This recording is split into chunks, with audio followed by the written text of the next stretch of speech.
yes, teamwork.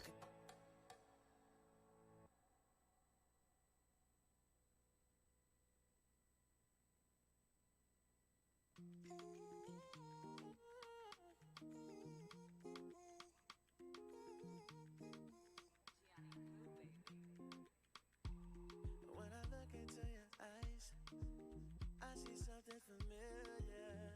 Oh yeah, yeah. The sensation in your eyes feels like it's drawing me nearer. Oh yeah, yeah. I never loved somebody.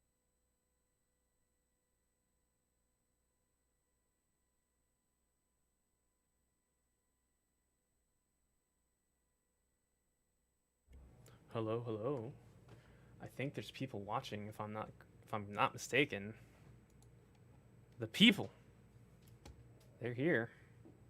They're watching. Stay tuned, we got some more coming up. Just doing little tweaks here, making sure that I don't ruin your ears. Because that can totally happen. PJ, say hi. Hello. Yeah. So PJ can't hear you guys, but I can hear you guys. I can't hear you guys. Could be saying nasty things about me.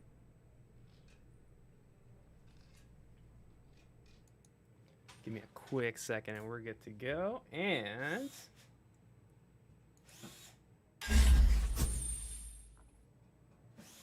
good afternoon, everyone. My name is Lewis, and I'm your host for today's Origin PC live build for none other than Ellohime. It's crazy because we sponsored Ellohime years ago, and now here we are in 2021, years later, back at it again. If you notice, PJ's actually kind of knee deep in so far, I think. Hold on. Preparing, just preparing a few things here and there. Preparing a few things? Yeah. The 500D case? Correct. I mean, I still have the glass panels. We can still have the glass panels on if everybody wants a quick view of what the case actually looks like with the panels on. Cool They stuff. are glass. They are heavy suckers too, dude. Whoop. Excellent, excellent. So, before we bring in Ellohime to join us, I do want to talk about the specs of the system because it's a big one. So give me a quick second and make sure I don't show you the wrong specs because it totally happened. And next thing you know, I click on something and everything's gone, and I don't want that. I also need to bring in our Twitter friends. They're currently missing in action. No water cooling this time. We're using an all-in-one cooler, right, PJ? Huh? I got an all-in-one cooler. Yeah, it's an all-in-one. Don't worry, it's not good. Water cool. I got it. It's Look right at coolers there. evolved. It's right there. Look, PJ's gonna show you guys on camera. I already got it pre-mounted It's pre-mounted. Look at that. to the bracket. That's all I was really doing. Give me a quick. Just getting a quick little. And Trying to get ahead of the game real quick. let's take a look at these specs. I know it's kind of empty without the music. I gotta figure out some music for you guys. So here are the specs. I hope you can see them. It is the Corsair 500D case. Circular is black. The processor's an AMD Ryzen 9 5900X. Ah, yes, teamwork. Excuse me. Sorry. Thank you for the subscription. That is extremely loud on my end. Give me... There you go. That should be better. If that subscription is also really loud for you guys, please let me know. It's loud for me. But, sorry for the interruption by Mr. Goat. The good old goat. But that totally like threw me off. I'm reading these specs and next thing you know I'm like, subscription! Ah! So, sorry. Anyways, where was I? AMD Ryzen 9 5900X 12 core processor coming at 3.7 gigahertz with 4.8 gigahertz max boost. The motherboard's an MSI Meg. It's supposed to be MEG, but I always call it the Meg. X570 Ace motherboard. Memory is 32 gigabytes of Corsair Dominator Platinum RAM. Of course, it's not meant. Oh yeah, RG right there, 3200 megahertz. Two sticks at 16 gigabytes each. What color are they, PJ? Black. They are black. Cool stuff. Much love from the origin. Thank you, thank you. I see people in the chat moving around, saying hello. Hello, everyone in chat. I see you guys. Some cooling, and we were just talking about the cooler. Of course, our H150i Pro XC RGB cooler. It's a very fancy cooler. I like it. It's got that IQ tech in there, so you can get the RGB in there. System fans, of course, they're LIQ RGB fans. Control IQ. No surprise there. Graphics card, we're going with the 10 gigabyte GeForce RTX 3080. I know we're probably going to get into a bunch of discussions about graphics cards and availability later in the stream. Don't worry. So here at RGPC, we do offer them, but I will also note that lead times may vary depending on what system you build. I know I've been talking to people and our friends over in support, and I've been hearing stories, and I know it's just, things are crazy, man. It's crazy for everyone, including us. It's got to put that transparency out there.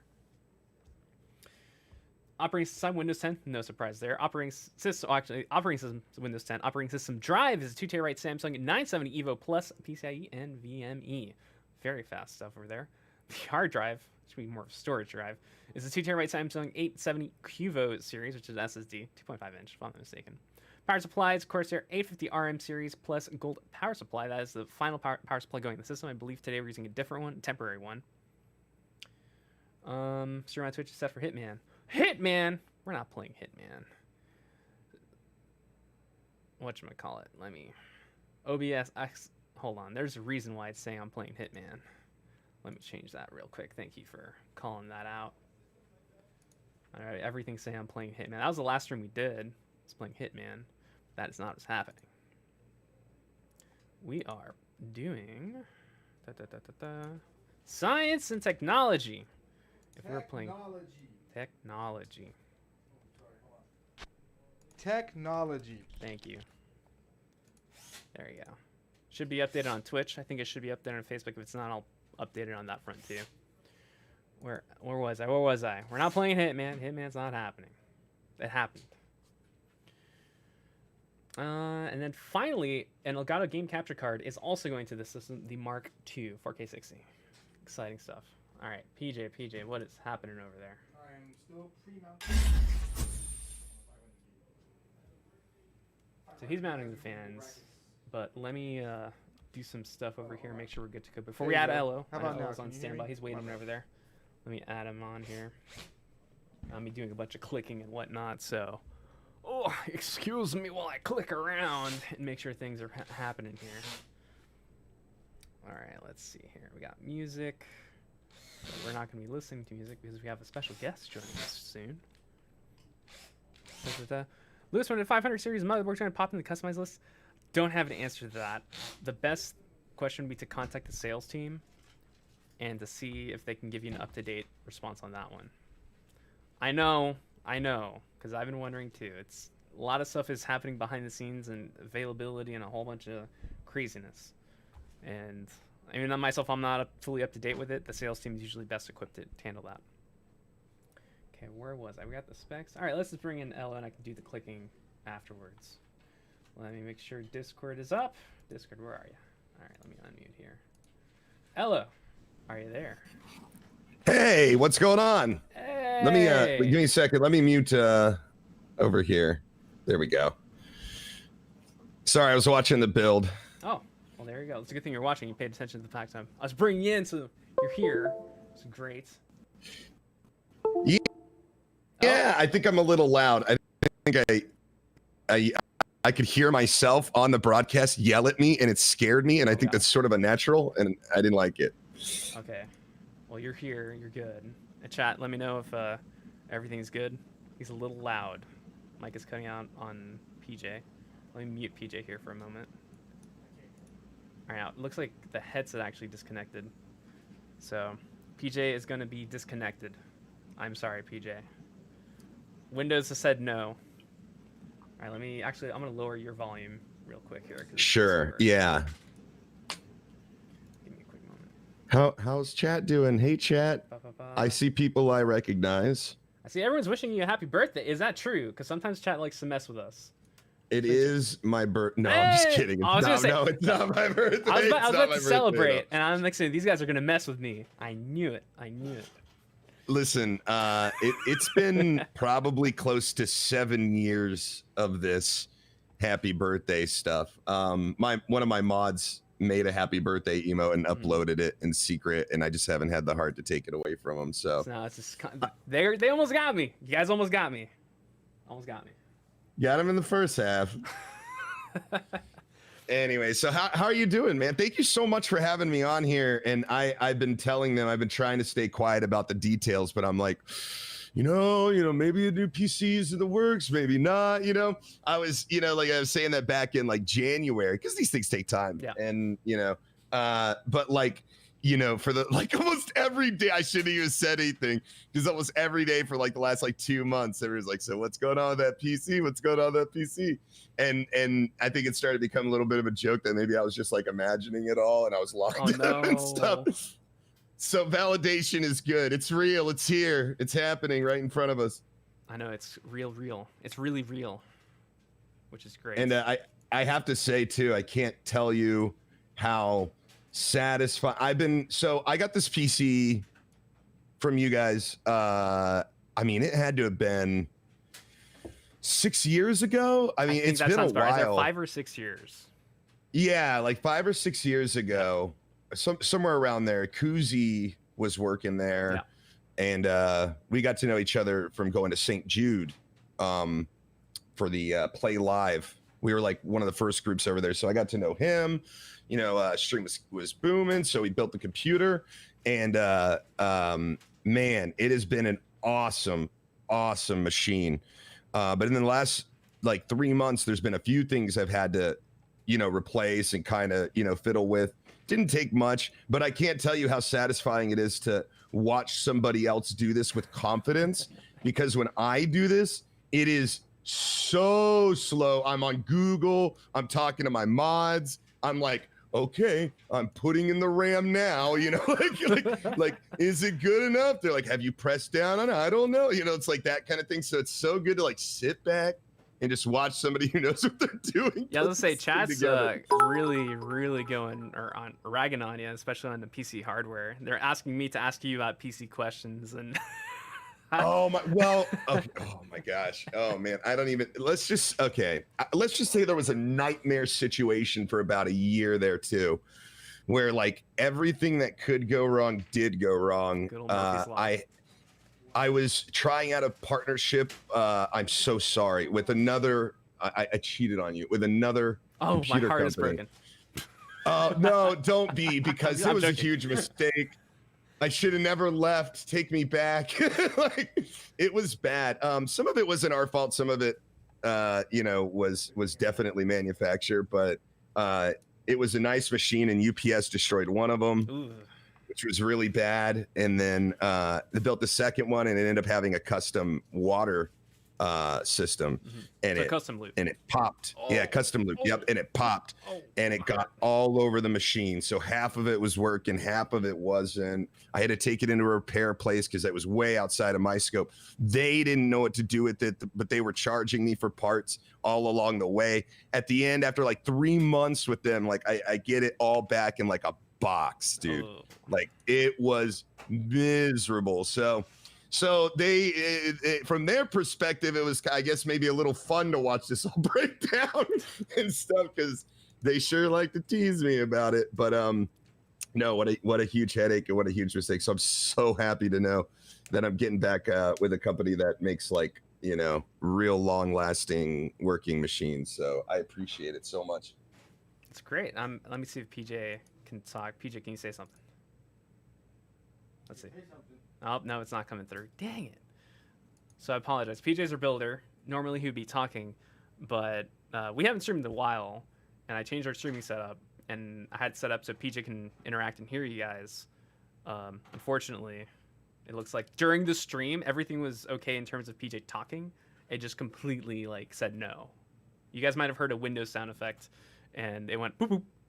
So it's more of a software side thing that I'm trying to fix there, but unfortunately PJ will be muted, and I know he has lots of nice things to say. He can do gestures on camera though, right? Oh, I can? I mean, you can just do thumbs up or something. What kind of gestures can I do? He's talking. I don't know if you guys can hear him. Actually, What kind of gestures can I do? I can kind of hear him. Nice ones. Nice ones? He has. Oh no! Now he's giving me that gesture.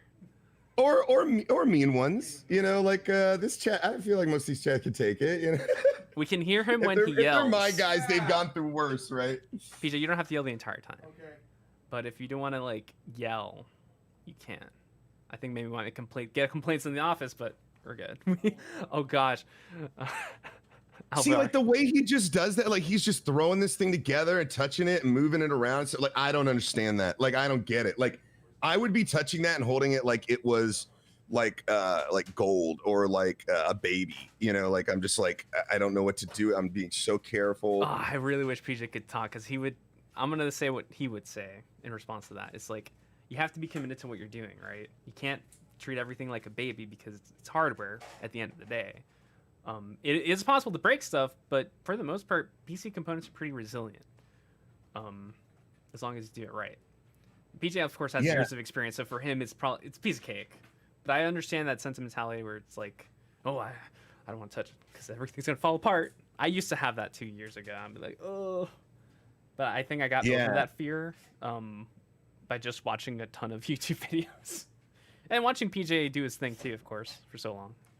Oh yeah, I'm sure like if you're around it, you build confidence with it, right? Like I think as much as I've worked on these computers now, like I do feel like I've gotten better overall, like in my knowledge, obviously just doing stuff, but I don't think I've developed any confidence, you know, like no confidence. So I'm sure just being around it and watching, you know, professionals and stuff, I'm sure it you know, they're like, okay, well these guys treat it this way and they're professionals, so you know what you know, I'm not gonna ruin anything probably. From the sounds of it, you were able to at least upgrade the RAM and take care of other things in the system, though, right? Yeah. Like, I had to replace the motherboard because the power on the USBs were cutting out. And I didn't know how to do it any way other than that. So I happen to have a motherboard at the house. So I just switched it out. Then it was getting heating issues. And I can't even remember what the heating issues lasted like a week or two. It would just overheat and then blue screen and then crash. I messed around with some cooling stuff and got it working, you know, but this is over the course of like a month, you know? So like I'm streaming and then it overheat and then, you know, it crash and then I'd be like, oh, okay, guys. And then I try to get a stream in there. So it was super stressful. So, you know, I keep saying it, but I'm just super thankful to have a new PC because man, it was definitely time. Yeah, you know that feeling when it's like it's about time. I think that what you're going through is definitely that it's about time moment for sure. Granted. Yeah. I mean, I was gonna add that if you know you can extend the life of your PC, it's doable.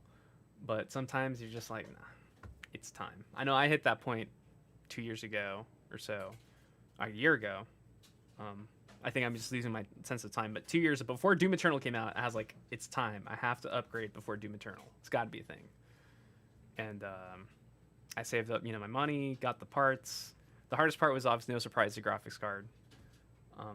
But the final piece of the puzzle was finally acquired in December. So I got lucky. Nice. Well, congrats, man. Dude, Doom was great. Doom is so good. Yeah, I'm the resident Doom fanboy here in the office. Oh, are you? Yeah. Okay. All right. I'm not like, I wouldn't say that I'm, you know, like I can't tell you about the lore. I know that there's like, you know, portals that opened on planets and, you know, I know relatively what's going on, but I mean, Doom's such a huge franchise now. I can't even tell you how many games they have at this point. They're probably in 10-ish, you know, at least. So, but yeah, but like, I feel like they brought in Doom so well into the new age. Like the way that they have added like resource management into the mayhem and like it gives you something to do while you're doing things, you know? And I don't know, it was really fun. We did I forget what the most difficult was. I didn't do it like I don't die, you know, like Iron Man or anything, but yeah, Ultra I did the yeah, exactly. Yep. Okay, so we do have a fanboy. Okay. But yeah, no, I did end up beating it and doing all the challenges. I think I 100%ed it, and man, what a fun game. Yeah, for me it was my personal game of the year last year. I know a lot of people were saying Last of Us. What's the other one? The other PlayStation game, Ghost of Tsushima. But for me it was just Doom, without a question. It's like when the Game Awards came around, it's like everyone else out, Doom is my game of the year. That's funny because I was on the Hades train because I've been playing Hades for the last couple of years. So then watching it last year sort of blow up. I gotta play it. What's that? I have to play Hades. You haven't played I it? haven't played it, man. I know it's on sale. Oh. It's on sale right now on Steam, and I got the email. I'm like, I gotta get it. I have to just get it and play it because I just recently beat Death Stranding, so now I'm like a single player void where like I could play anything right now. So now you're gonna have to sell me on Hades. I know chat. Here we go. Chat's all gonna probably tell me you gotta play Hades now. So here we go. Okay, Here, let me have it. listen. Let me have it. Listen, Hades. Okay, first of all, let me just ask you: Are you intrigued by like Greek mythology? I mean, I feel like most people I do are. like it, yeah. Well, are you like? Do you feel pretty well versed in Greek mythology? Do you feel like maybe you just kind of have a cursory level of information? Like, how deep into it are you? I would definitely surface level because I read like the book with a lot of the stories in school, middle school. We did a refresher in college on Greek mythology. And of course, being exposed to God of War all the time is like, oh yeah, Greek mythology. I know all these guys. Yeah. Okay. So you understand, the different gods like Hades and Zeus and the whole kind of their brothers, like stuff like that. Maybe, I don't know, but either way, it's a game that's sort of, I think it's the first like rogue-like or roguelite, if you will, that really integrates story into the runs. Mhm. And what I mean by that is normally in roguelikes or roguelites, you do a run and then you come back and you build your town and sort of experience the story. Mhm. And then you do a run, and the run is the more arcadey part of it. And you come back and it builds the story and it builds your town, whatever. In this game, the storytelling happens both places. It happens both while you're playing the game and doing the runs, and while you're back at base doing whatever upgrades and what the typical shit. Kind of cool. And they do a really good job of getting you invested in the characters. There's over like 49,000 voice lines. Yeah, I was gonna say it because that's voice acting, like full voice acting, right? Oh yes, and it's beautiful. Oh, man, Like that's it's not just voice acted; it's done well, Mhm. and there's a lot of it. But the combat's really fun too. There's a lot of variance to the ways you can approach the runs. There's a lot of RNG.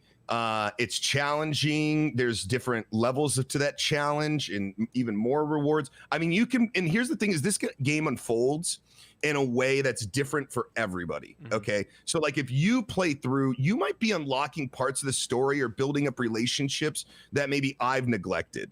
Or you might be unlocking parts of the story like on your first couple of runs where another player might not see it for 70 runs. Mhm. It's hard to explain.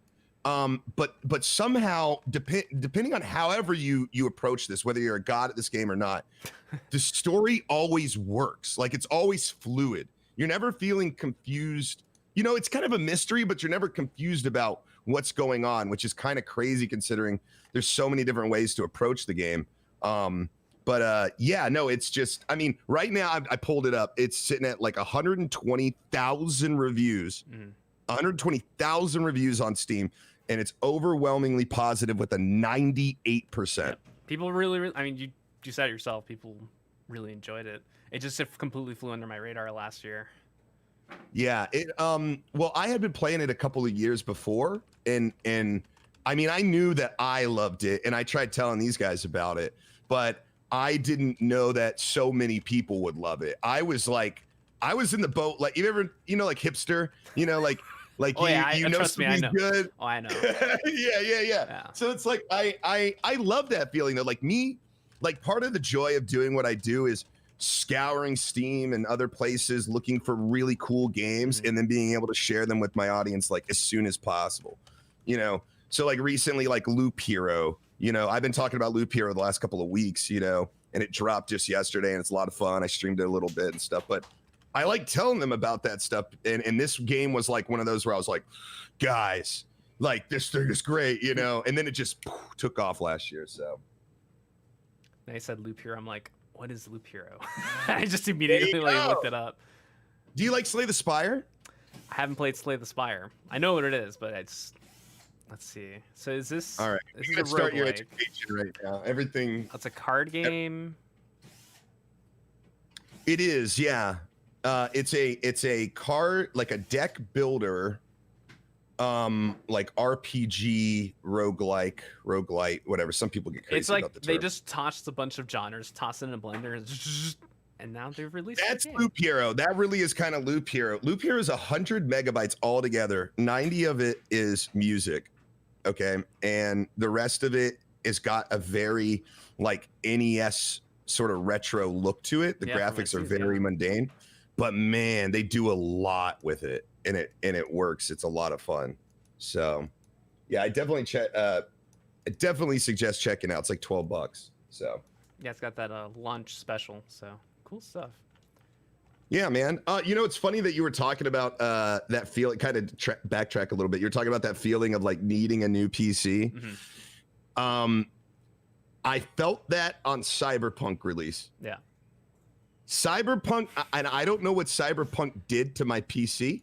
Oh no. But that's where Oh, no. like it wasn't just that I couldn't stream it and get a good picture, which was the first time that I'd ever run into a game I couldn't get to work, Mm-hmm. Like some are better than others, but like I just couldn't get that to look good. And I think it did something. It did something to my PC because that's when the overheating started and all the weirdness. Oh man, and I have a story about that too. Yeah, go for it. So mine's a little bit older, a long time ago. Battlefield 3, when the alpha or the beta came out, I had a gaming laptop. This is an old gaming laptop, not Origin, obviously, a defunct company. And I was really excited to play Battlefield. Like, oh man, I'm playing Battlefield. It's like next gen. The graphics look great. I'm playing on my laptop because I was able to play the alpha fine, but then the beta fried it. GPU completely just gone. Okay, so I'm not crazy. That can actually happen. Like that games can actually. Okay, because excuse me. I felt like it did. It's like being in a relationship, and then something changes, and you don't know what it is, but you feel like it's different. Like maybe when you click a button or use the card in Hearthstone, maybe it doesn't go as fast, something that maybe you only notice, like maybe the processor's borked or so, and I was feeling that, but I felt like a crazy person too, because I'm like, Ello, you sound like a fucking madman. I'm sorry, excuse my language. You sound like a madman, like this kid, like Cyberpunk attacked your computer, like it messed it up. No, it can happen. It does. Yeah. No, I'm glad that you said it because I feel like so totally justified in my feelings about it. I think chat was even making fun of me, saying like, "What?" So. No, I think people find it hard to believe because this is, I guess, hard to believe, right? Like a game can totally, mess up your actual hardware, but depending on the settings, or maybe if you're playing the game and the game just, pushes something too far, it can. Especially, I think do you know what GPU you were using? Out of curiosity, I'm just curious. It was a 1080 Ti. Interesting. I mean, it could be age. That's my guess. Yeah, that was the one that came with the machine. Okay. I don't know. I feel like I don't know what it was. I have no idea what it was, but it was just I was gonna speculate, but I have no idea what I'm fucking talking about. I feel like it was just bad. It was bad. It was bad. So I've been telling these guys, like, when Cyberpunk, or when we, get the PC, we should jump into Cyberpunk as our first, jump in, even though we know it's filled with bugs and crazy stuff. Yes, teamwork. Thank you for sub, Omar. Omar's someone who works here. He just subbed just to shout something out really quick. I was gonna say Cyberpunk is definitely a good game to play on this PC because you got the AMD Ryzen. So let me make sure I call it the right Ryzen processor. 5900X 12 core. So your CPU is already like way above and beyond for yes, teamwork. It's always a good old sub chain. M Kilroy, thank you very much for the subscription. And of course, the RTX 3080, GeForce RTX 3080 is a good combo for Cyberpunk. Well, good, because I don't want to go through what happened last. Like, I mean, the bugs is probably in the game. Your hardware. Oh yeah, oh yeah. Like we know, but for us, that's sort of some of the fun, as long as they're not like corrupting save files or anything. If some guy's got, like a gun pointing out of his head or something, or is upside down walking around, like that kind of stuff is what we live for, really. So I'm kind of hoping to run into a certain amount of bugs, but just nothing that smashes my PC and makes me cry in the middle of the night. No, you'll be fine. And I guess like by the time this ships, maybe the update will come out, the next update, because I know they've been putting out news about updates in Cyberpunk. Yes, yeah, I was talking about that last night. I was like, we should probably wait till they drop that big patch and then See, that's what I'm see doing. how that. Yeah, see how that. They seem to be proud enough about it that they had to apologize about pushing it back. Yeah. So it's got to be, it's got to have some substance to it. So I thought maybe I'd wait for that and then give it a run, see what happens. But yeah, back to like knowing that feeling like you need a new PC. Like when that happened, I went. It's not even just like on an entertainment level. I could probably run this PC for another year or two, but like as a streamer, it's a horrible feeling not to be able to tackle that next big game, because you're held back by hardware. So, yeah. Well, luckily for you, I guess anyone that wants to play high-end PC games, the schedule's kind of light right now. I mean, we got Outriders coming out in a month or so. I'm trying to think of anything else. Resident Evil coming out in May. Oh wow, is it that soon? Yeah. Wow. And, I'm trying not to get hyped for any games this year.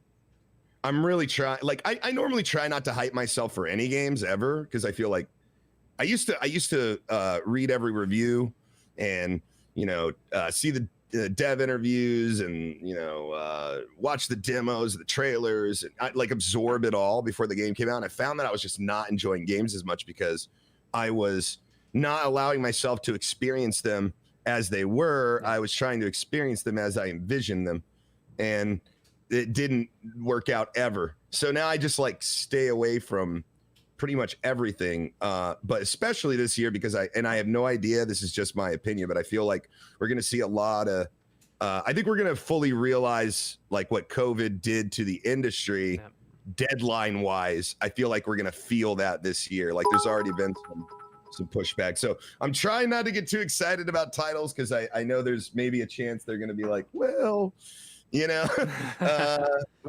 quite have it ready, and they don't want to do a Cyberpunk now, right? Where it's like released too early and everyone freaks out. So or overhype a game before release as well. Yeah, like that's got to be such a tough thing for the marketing, right? They got to make sure people know about their game, but they have to like temper hype too. Like you can't. It's almost like a blacksmith, right? Like it can't be too hot. It's got to be right in that sweet spot where people don't freak out if there's like a 2-hour delay to launch time or something. Yeah, especially for something as highly anticipated like Cyberpunk. I feel like the games that got away with it last year were Animal Crossing and Doom, because both of those games came out on the same day, and were also both extremely hyped for both of their communities, and the rare in-between in the Venn diagram that got both games at the same day. It's me. Yeah, it's funny because that actually was really cool because there was so much... there's so many fan art videos and like fan art and then fan videos and like different little crossover things happen because the release came at the same time, and there's such different game, like opposite spectrum, theme wise, like one's like friendship and my happy little island, the other is everything but that, killing and murdering and stuff. So, but it was fun culturally to see how people like grabbed both games and then started making real fun, like I said, fan art and videos and stuff. It was an interesting time, and we needed it too. Yeah, like pretty bad at that time. So yeah, I can't believe it's been a year. It's almost in a the year. Darkness. Because go ahead. It was almost a full year. It's March 20th, and now we're March 5th. Wow, dude, it does not feel like a year. Yep. Are you still Animal Crossing? And how's your island looking? My island is like a wasteland right now. I feel so bad. Yeah, I keep asking people that because like my thing is like I would love to get into a game like that, but I know that I'm not going to stick with it. I'm going to go on my island. I'm going to do a few things, and I'm going to be like, all right, I feel like I'm working a job. Like, like I can't do this anymore. This is what ruined me for that game, I have to say. Because in the game, obviously, you can do the bells. So I got heavily involved with the stalk market. So for those of you who don't know, if you get the turnips, if you resell them, you can make a lot of money in the game, the bells. And like for a week, I was heavily invested. I was keeping track of Reddit. I was like, all right, we got to sell these the turnips and do all these upgrades and all these things. And by the end of it, I paid off the entirety of the house, and I ended up with like 3 million bells. I know that's nothing to some people. For me, I felt like I'm done. I beat the game. You're basically Elon Musk at this point. But granted, there's people out there that have like they're multi-millionaire bells because they play the game for so much and they know how to make currency. So currency for them is meaningless. And I'm like, Yeah, what happens now? I don't know. I feel like it's such a game for the millennials too, because the entire like the whole concept of the game is like paying off debt. You know, like I feel like it hit home with so many different people. Like I was like my wife played it way more than me, and you know I was like, what do you think about the game? She's like, I really like it, but like I have a hard time with the debt. You know, like she's like it hits too close to home, like it's too, you know. So yeah. I enjoy a game like that for like, you know, maybe a week or something, and then I'm pretty much done. My daughter loved it though. She's 6 and she was ecstatic. That's cool. I think it's just what makes that game wholesome is just the characters, the environment. It's so like when you put it like something like Call of Duty Warzone or Doom, which is, you know, very highly active, violent, and then you have Animal Crossing, which is peaceful and more about community and communication. And it's like, wow, video games are a thing.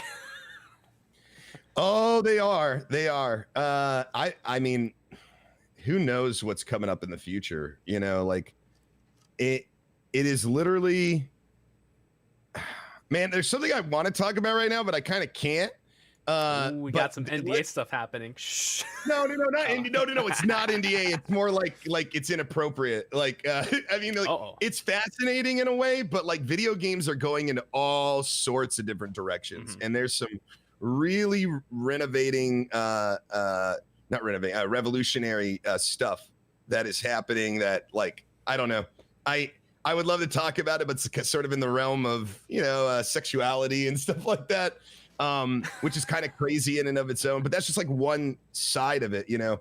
I don't know. I'm just like, I feel like I'm gonna be like 70 or 80 years old if I live that long, and I'm gonna like look around and I'm gonna see where video games have gone, and I'm gonna curse myself that my arthritis is like not where it needs to be to like really participate in this new, you know. Like, I was saying, you don't have to worry about that because Gabe Newell and Valve, they're already working on that brain tech. The next thing you can play video games with your brain, so you're good. Don't worry about the arthritis. You don't need hands. Who needs hands in the future? You know what? I like the way you think. You know, hopefully at 80, I'll still have some sort of function. You know, I can actually do some things. But yeah, I mean, that in and of itself is intriguing, right? Playing without, you know, your hands, just playing with your mind. I mean, what does it even look like? But that might be a reality for my daughter, or, you know, her daughter or son. You know, it's just nuts. Video games is nuts. It's just crazy. It's a whole new form of entertainment, you know. Here we go. So Gabe Newell has big plans for brain-computer interfaces in gaming, but Valve hasn't said if they're actually making it themselves. But who knows what they're doing over there? Because you know they have the research labs in Valve. So imagine you just walk in, and you see like a dude with like a wire coming out of his head. Oh my gosh, it probably looks like the Matrix over there. It's like one room. Like think about this, you know, like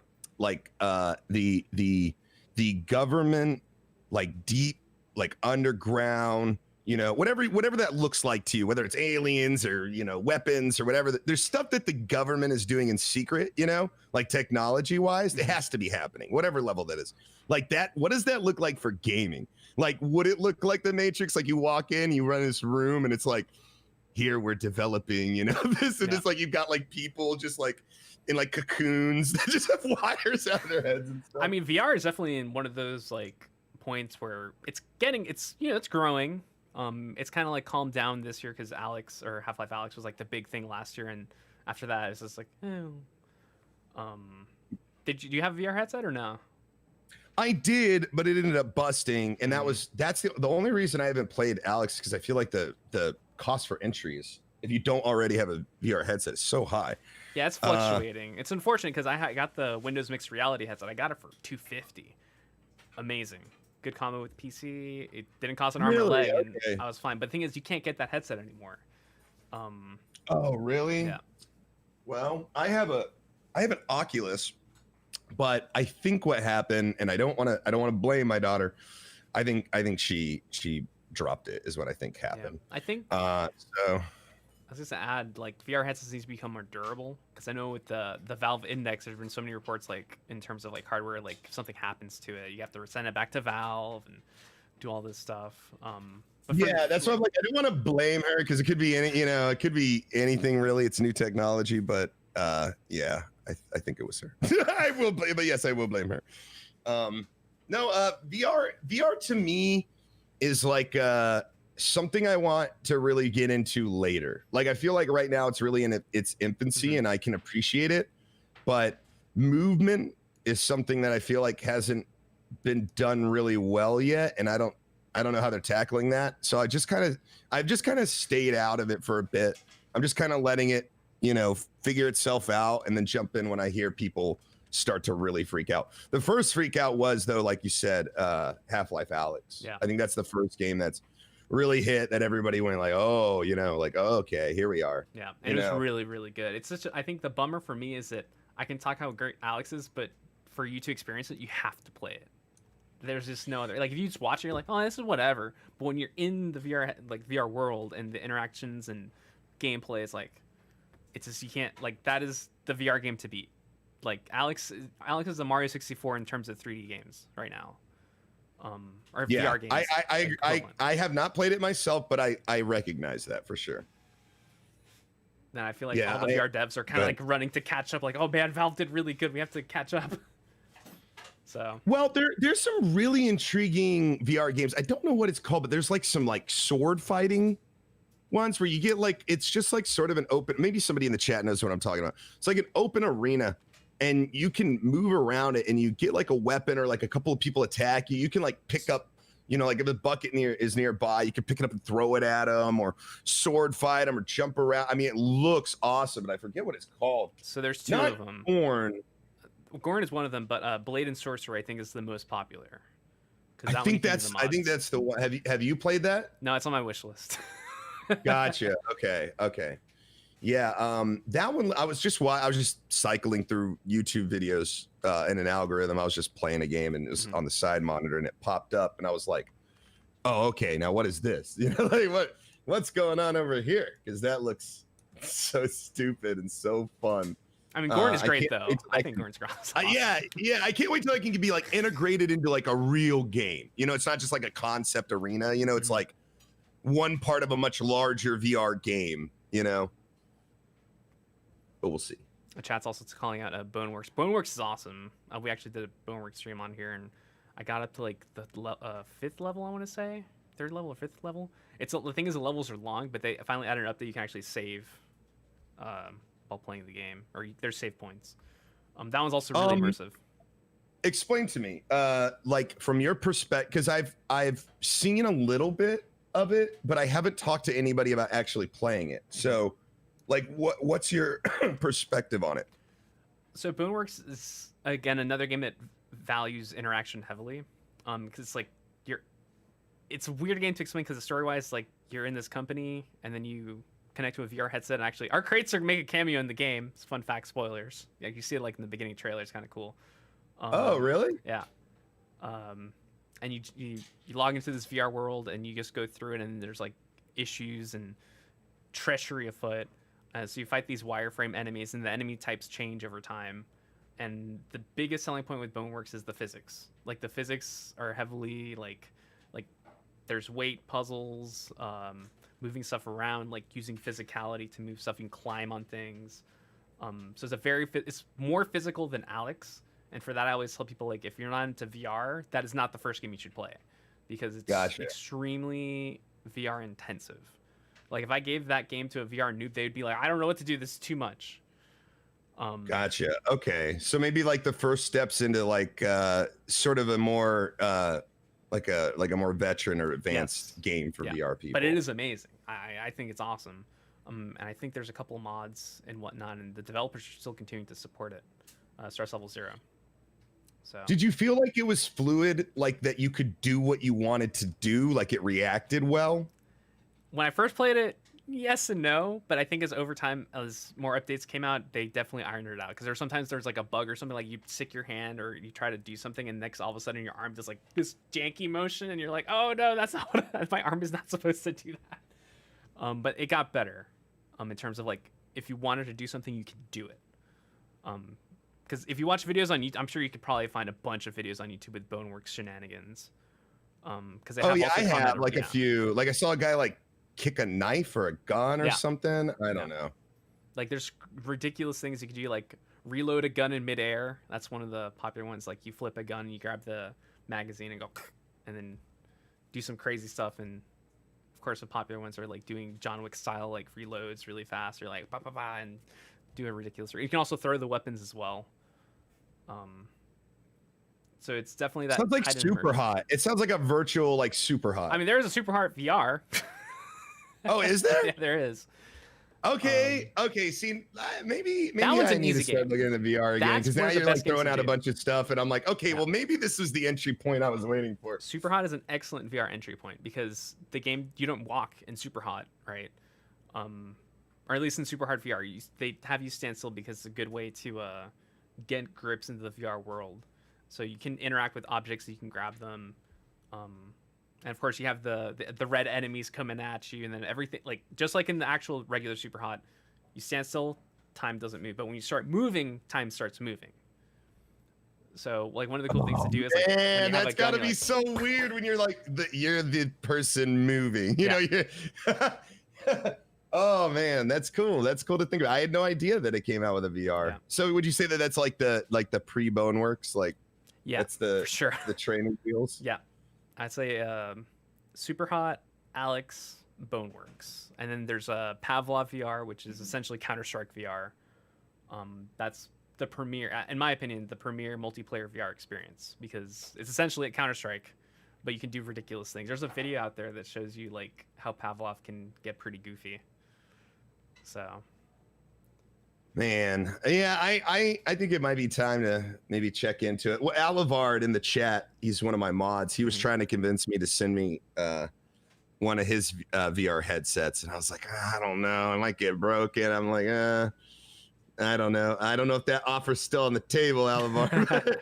But this is starting to sound pretty intriguing. I just, and the idea too, like I think of streaming.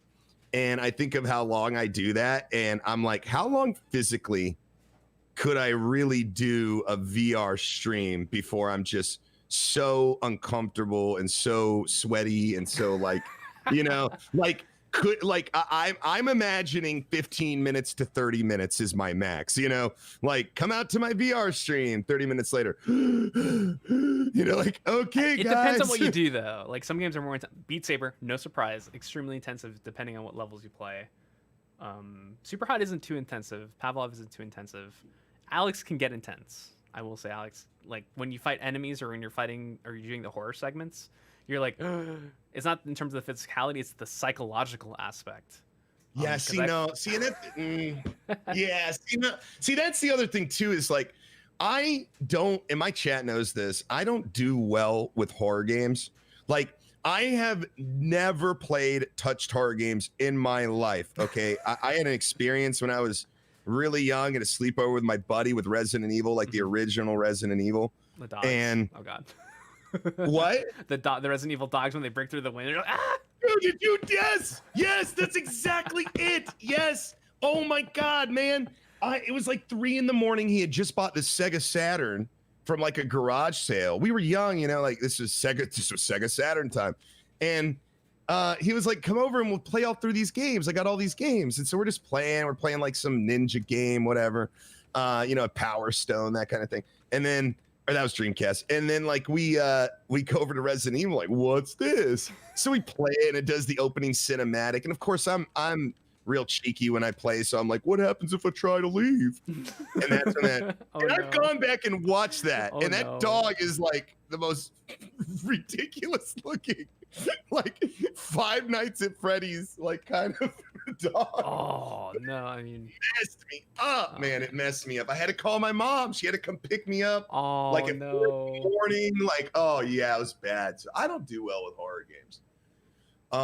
But full circle, the idea of putting myself in that sort of realm in any way, horror, like, I don't know if that's good for me. Like, physically, I don't know. Like, I get through some of these games just playing them, and I'm all fucked up, and it's not hammed up. Like, I really haven't. Sometimes I'll get used to it as time goes on, you know?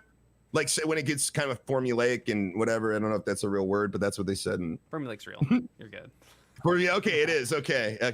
But like, I could get used to it and I start to be okay then. But some games I just don't do well with.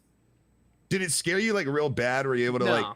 So I guess one of the benefits is you've played Half-Life before, so you know what creatures exist, right? So you know about the antlions, you know about the head crabs.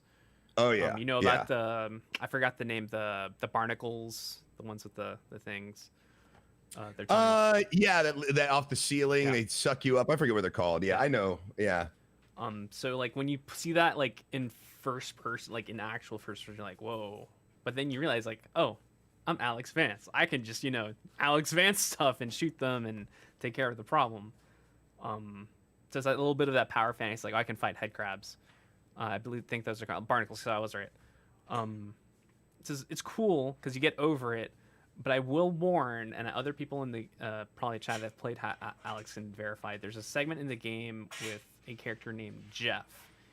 That is probably the most horror aspect of the game.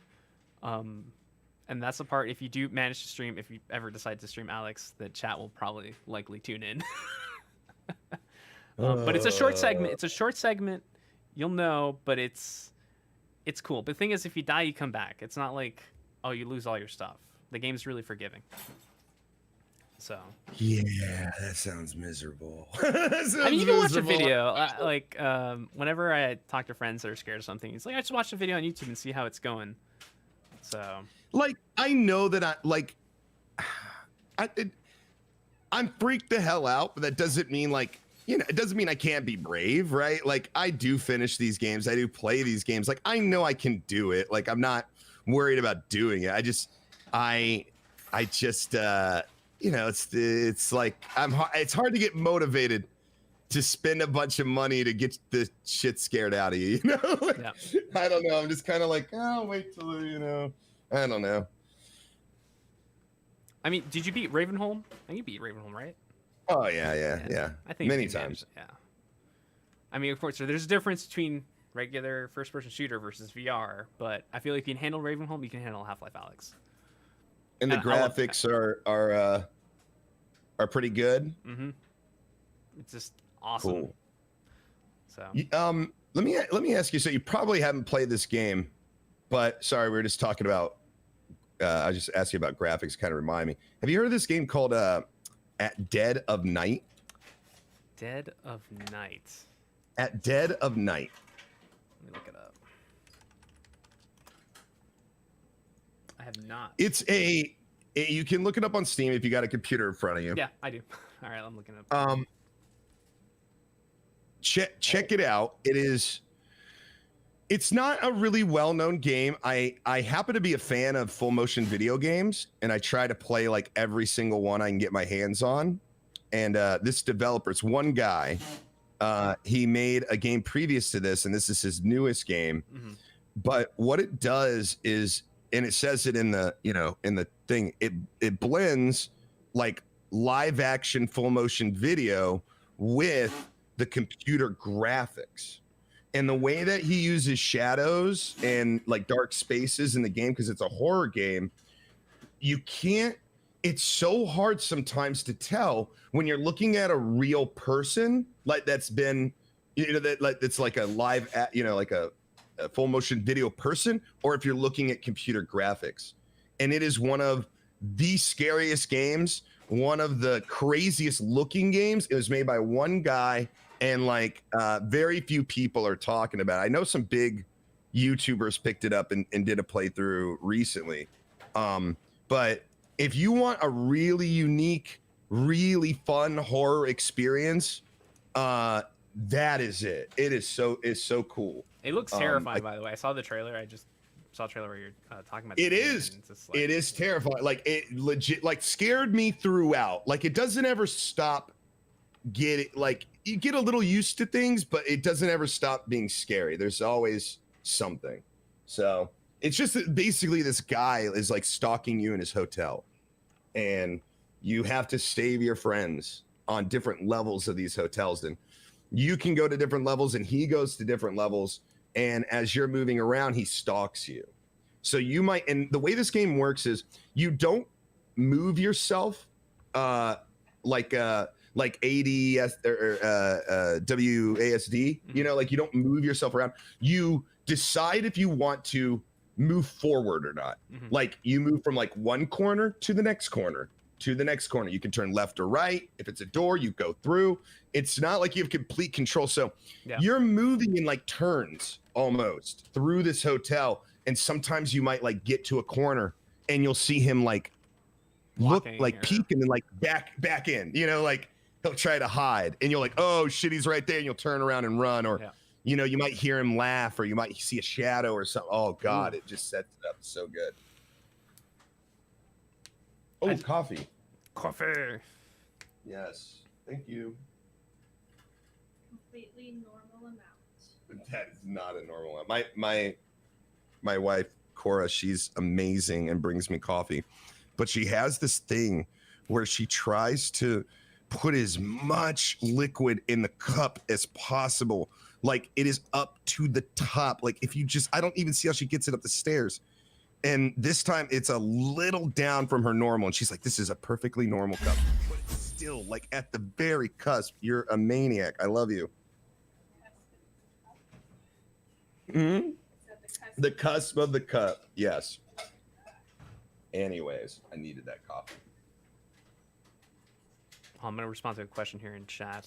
Sure, Shaky over on YouTube. Yeah. We've just been on our own little thing here. We totally, totally take time for the chat. I mean, I ignore them personally, but Oh. if you want to give them attention. All right, let me see. Shaky over on YouTube saying he's got his origin on Wednesday. Congratulations, gonna be happier. But you guys sent me medium shirt.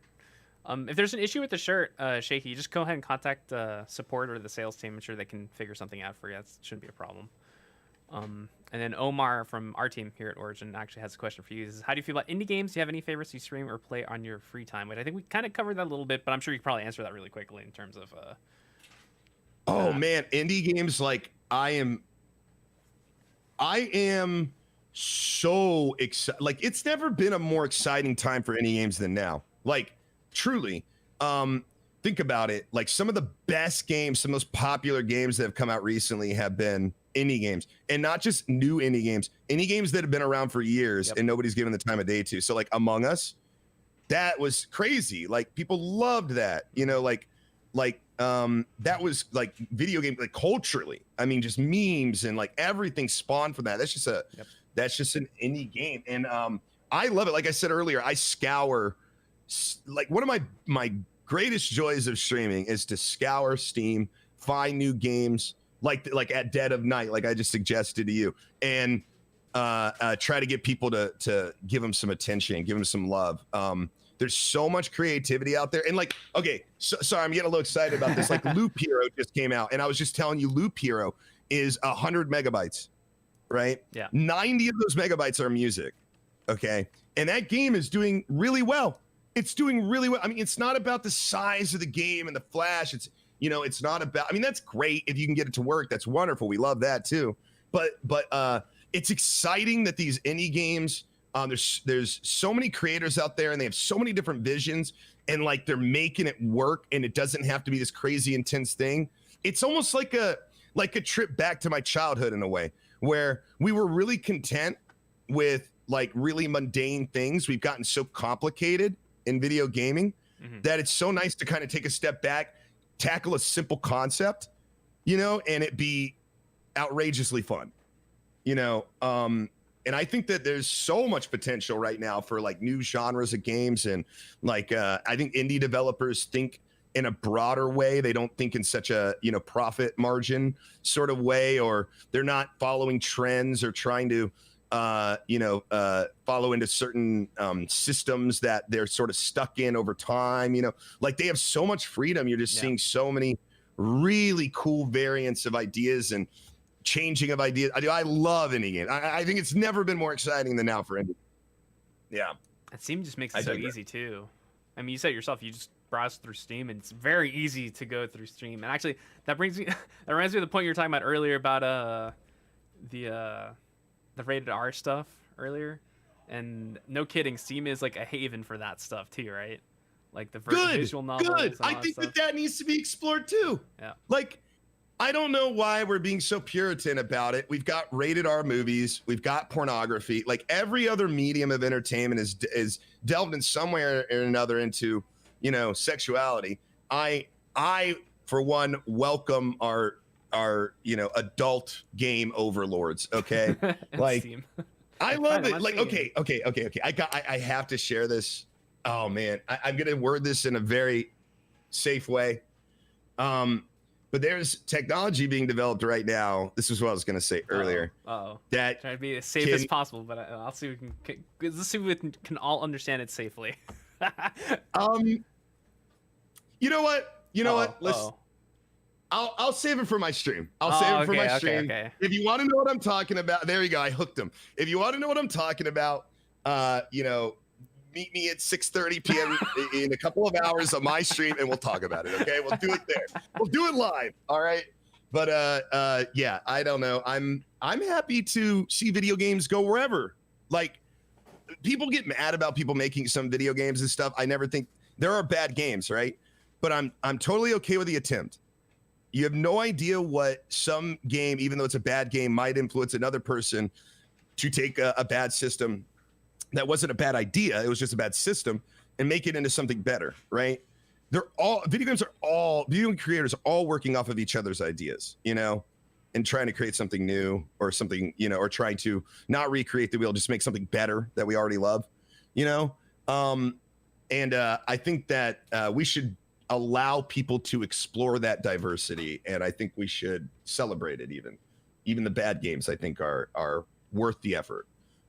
Yeah, it all leads a time further. of day. That's one thing I don't like about video game communities, or specifically comment sections. Hopefully, chat, you're not like this. And when they call like dead game, or this game isn't good because this so and so review says, it's like, what gives you the right to say that? I mean, give it a shot, play. If you don't like it, you don't like it. Yeah, I have started to learn that when I go to read reviews, that I learn as much from how many hours they spent in the game than I do from their actual words. Like, if I go to a game and it's got, 70 or 80% review, right? Like a positive review. And I go down and I see that the first guy's got 250 hours. Mm-hmm. The second guy's got, 150 hours. Third guy's got 800 hours. It's like when I see that kind of thing, there's something there. There's something there. Even if you're critical about it, you spent over 100, multiple people spent over 100 hours playing this game, right? There's got to be something that's gripping, and something that's keeping them interested. Even, the bad reviews will have like hundreds of hours, Maybe they got to a point finally in their gameplay where they've stonewalled themselves, they've reached the end, and now they have nothing to do, and they give a bad review, Mm-hmm. Like, I'm 200 hours in, I have nothing to do. It's like, well, that's 200 hours. Like, what do you want? What more do you want? I feel like you got your value, right? I think I brought this up in previous streams before, like in terms of value of like a game experience, because sometimes games are really short. I still think I get my value out of some short games. Yeah, and I talk about that a lot too. I try to put it in. I think it's easy to digest for some people with like movie tickets. Mm-hmm. Like you'll pay $12. Well, you used to pay $12 to go see a movie, and you'd get a couple of hours of entertainment. And some people might feel that's overpriced. Okay, that's fine. But if you buy a $10 game and you're playing 60 hours of it, that's a lot of entertainment to be had. Just value wise, right? So when I go to these reviews, I do read them occasionally, but I just kind of look at the time and kind of make my own judgment, because I know that I'm going to feel differently about it than other people, I'm sure. Yeah, I feel the game that I kind of like. I was glad I put it off for a while, but I went back to it and am almost close to 100% or 100% achieving it. It was Death Stranding. Did you beat Death Stranding, or you give it a chance, or? Hold on a second. I don't know why I'm not able to mentally. That's the one with what's his name? Norman Reedus. Yes. I did. Okay, you want to know? I'm so dumb. Oh, here we go. I'm so dumb. Like, I enjoyed the game. I wasn't streaming it. It was something that me and my wife were doing, you know, just like quality time together. We would spend some time, and we had like a save where both of us were doing stuff. Mm-hmm. And the thing that made me stop playing, and sometimes it can be so dumb like this, and this is why I don't trust anyone else's reviews, because I'm petty like this too on stupid things. Like, we're all different, right? Yeah. I hated that I could not play the soundtrack while I was like doing these 100% deliveries. Agree. 100% agree. And I love the game. 100% agree. It starts you off, and it does that. Like, you trek out, and it's playing the music because it wants to be cinematic and stuff. And you think that, like, oh, I get to play some tunes while I just kind of deliver these things. And then by the, you know, second or third, I realized, you know, delivery that I realized you can't do that. And I was so mad about it. It took the fire out of me to play the game, honestly. And I stopped playing it. I don't blame you, but the soundtrack's really good. And I mean, it's available on Spotify, but it's not the same. I feel like it's nice to have that option to be able to play the music in the game, because you can play the music in the game, but only when you're in the quarters, like you're yes, and I turned it on. Dude, the music is so good. I turned on every time I went in there. I had like a couple of songs. Like, I loved that. And again, I feel like they spoiled you at the beginning, because that first delivery, when you go out, they do play the music. You know, it's like calm, but it's heavy, and you're taking this stuff, and I'm like, I can do this all day. You know, and it's not the same to put on a headset. I tried that. I put on a headset and like try to display the music, whatever. No, it's not this. It's not like that first scene when you go out. If every trek could start out like that first scene, like play the music. All right, here we go. You know, like, I'm motivated. Let's go. But otherwise, I did end up dropping it. It was sad, and it was such a dumb reason to drop it. But that's the truth. That's what, you know. That's why I don't trust anyone else's reviews, because somebody else is petty like that about, you know, a game that a lot of people love, Death Stranding. I'm gonna go here and like, I quit it because I couldn't get music where I wanted. You know. So, I mean, I stopped just because what was it? I think something else came out, and then I just completely fell out because I spent so much time in like the third chapter. I was like, this thing is never gonna end, and I just like, you know what? Let me stop. And then I finally got on the PC and I rebooted it. But what I did the reverse. I essentially just went as fast as I possibly could through the first chapters until I got to the zip line. When that happened, oh my gosh, completely different. Yeah, I think I was really obsessed with like. I wasn't, and this is another thing, I was more intrigued by creating paths for other people than I was about doing deliveries. Like, I spent a large portion, like, I never got to zip lines. Like, the thing that I unlocked was the, like, the cargo carrier, like the hover thing. Yeah. I mean, that's about where I got when I stopped. But I played so many hours because I was just going between places. I was just obsessed with like, let's put a bridge here. Let's put a ladder there. Let's put a, thing. And then like watching the response from other people using it and leaving like that. I was all about, I was addicted to that. So I love the pathfinding of it, like in the idea you can help your fellow man out a little by, creating some easier areas. Yeah, bridges or tools or whatnot. And sometimes they just come in clutch. I remember there's near the end of the game, no spoilers, but near the end of the game, you really, really rely on other people's structures. And then you really appreciate them at the end of the game. You're like, see, and go ahead. Thank you, Kitty Man 29. Random player. Yeah, random player. Yeah, you're a bro, Sephiroth, Squall, 666, I really like. That's another thing I feel like games don't explore enough is the interconnectivity of community within games. Like I grew up playing like Ultima, you know, where like there were a lot of different skills and a lot of different roles. Like if you wanted to in Ultima, you could just jump in and just be a blacksmith or a farmer or like a you know, animal tamer, you know, whatever you wanted to do.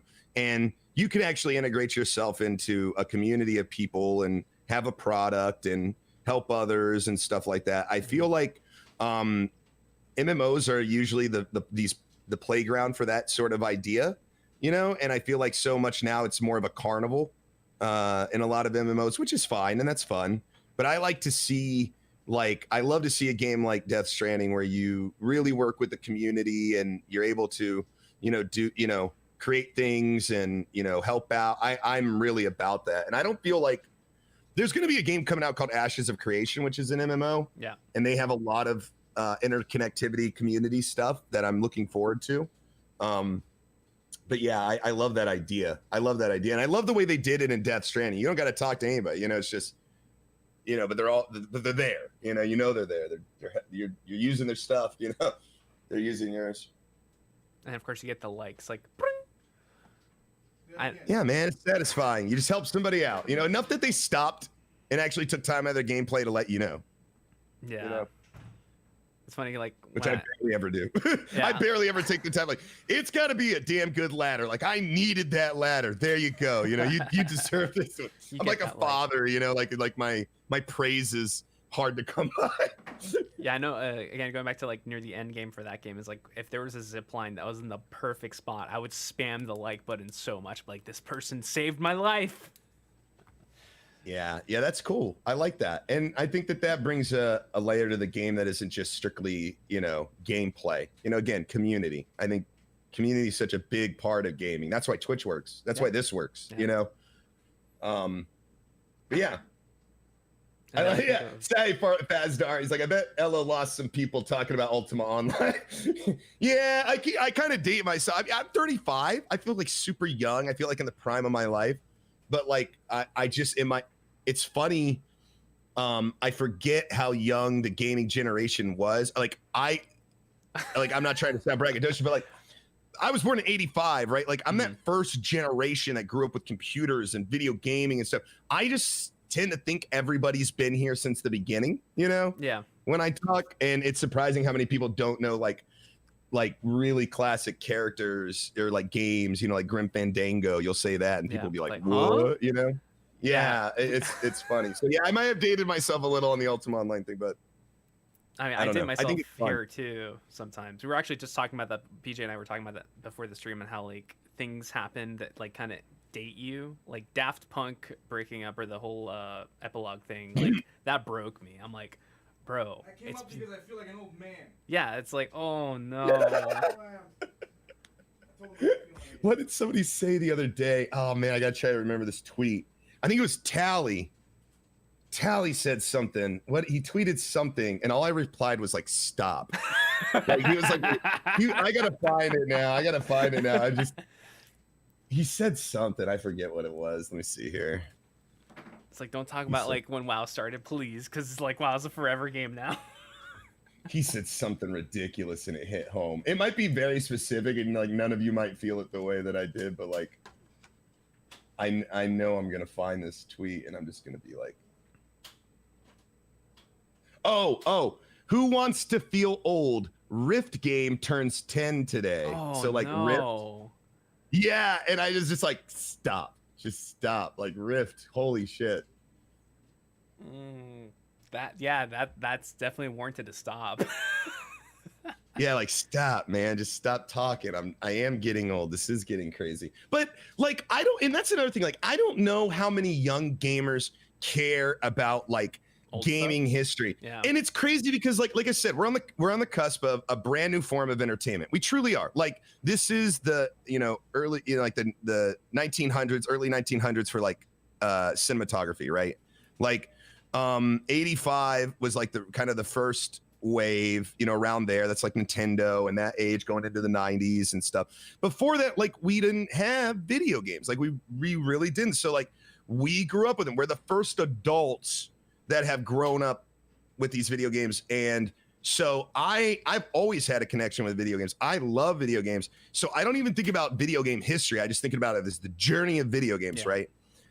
but I don't know how many like young people care about like the history. I don't know how many, if they, I'm sure there's some, but like how many like 19-year-olds now are playing Half-Life?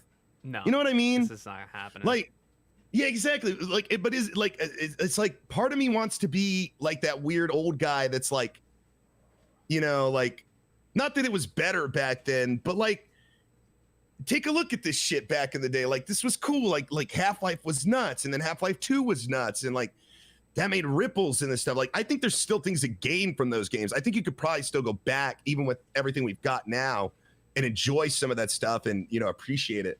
But I don't know how often, like, is there anybody in the chat that's like, you know, 25 younger, and you're like, you know, like you make an effort to go play older games or like check out games that people talk about? Like, does anybody ever get a reference? I'm sorry, I'm on a little bit of a rant here. No, Does you're like good, anybody get like when we're throwing out references about like Sephiroth, you know, like I just threw out the Sephiroth Squall 666, you know, like that's funny to us, but is that funny to like 50% of the gaming community? Do they even know who Sephiroth is? Like, how many of these young guys are going back and playing Final Fantasy VII? You know, like, yeah, or Dreamcast. Yeah, I don't know. Even you're mentioning the Dreamcast earlier. I don't even know if people recognize like that system or the Saturn. My PJ's over there. Oh, yeah. Shouting Saturn. yeah, I mean, like, that was been like everything was coming out, like the Jaguar and the 3DO and then the Saturn, and then, you know, it's the Dreamcast and, you know, later GameCube and like all that kind of the like 90s, especially when they were leaning into full motion video heavily, you know, like it was like the CD discs, you know, like the Jaguar and stuff. That stuff was crazy. It was honestly way ahead of its time. You can do FMV now and it's so good, and at Dead of Night proves it.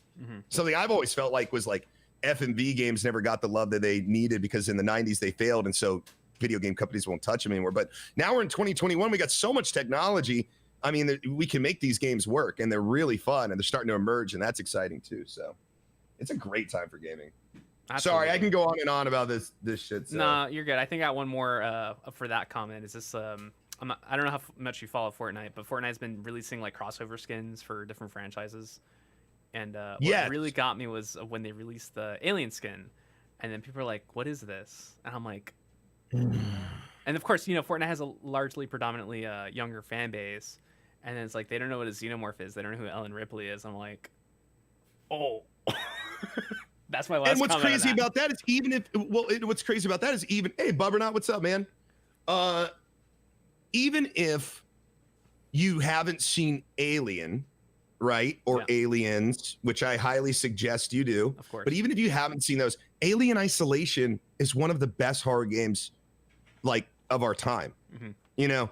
Like, even if you're just staying in the realm of video games, Alien is still a powerhouse because Alien Isolation exists. A lot of the other Alien games are kind of hit and miss. You know, you might enjoy, you know, Predator versus Alien or, you know, some of those other stuff. But like Alien Isolation is like, in my opinion, top 3, if not number 1 best atmospheric horror game like of our time. So it's not even just that they don't recognize it because, you know, whatever, you know, because it's a movie, but they're not recognizing it also, and it's a game, you know, like it's a very popular game. But these are kids, you know, parents letting them watch Alien, you know? It's true. But then you think about the 80s, like, or 80s, early 90s. I think you knew about Alien, Terminator, and RoboCop, right? Of course, dude. You knew about Alien, Terminator, RoboCop in like early 90s era. Oh yeah. I was allowed to watch any of that shit, but like you knew about all my friends were. Oh yeah, all my friends were. Dude, I grew up in like a lower middle class area where like you could have like super poor people like right across the street, and then like rich people at the end of the street. It was like there was no like, this is like zoned. It's like there was a lake, and like people who lived around the lake were rich. People who lived, you know, across the street were really poor, and we all hung out together. So like most of the kids that like lower middle class and stuff, like their parents would let them watch like Terminator and Alien and all this stuff. My parents were like super religious, so I was allowed to watch any of this stuff. So it's like, if you didn't know about it, you were at least hearing about it from your friends, you know, or you might sneak a video if you stayed the night or something at a friend's house, you know. Yeah, no, I know about all. I mean, I guess the kids today, it's like Fortnite, you know, it's all they talk about, you know. Fortnite, Call It's of so Duty, weird to say that. Like the Apex. kids these days. Kids these days, get off my lawn. Appreciation for Alien and RoboCop and Terminator. I got the last word. I want to give the last word for this whole kids thing is like my love for Quake, because I love Doom. I already mentioned it earlier, but I love Quake, and I know Quake Champions isn't the biggest game, but it makes me happy when I see people that have never played Quake and they play Quake and they really like Quake. I'm like, yay, there's some hope. Quake will always have a soft spot in my heart because the first time I played it, it was the first game. I had played other, like first-person type games, but it was the first game where I saw an enemy shoot another enemy accidentally and then them fight each other.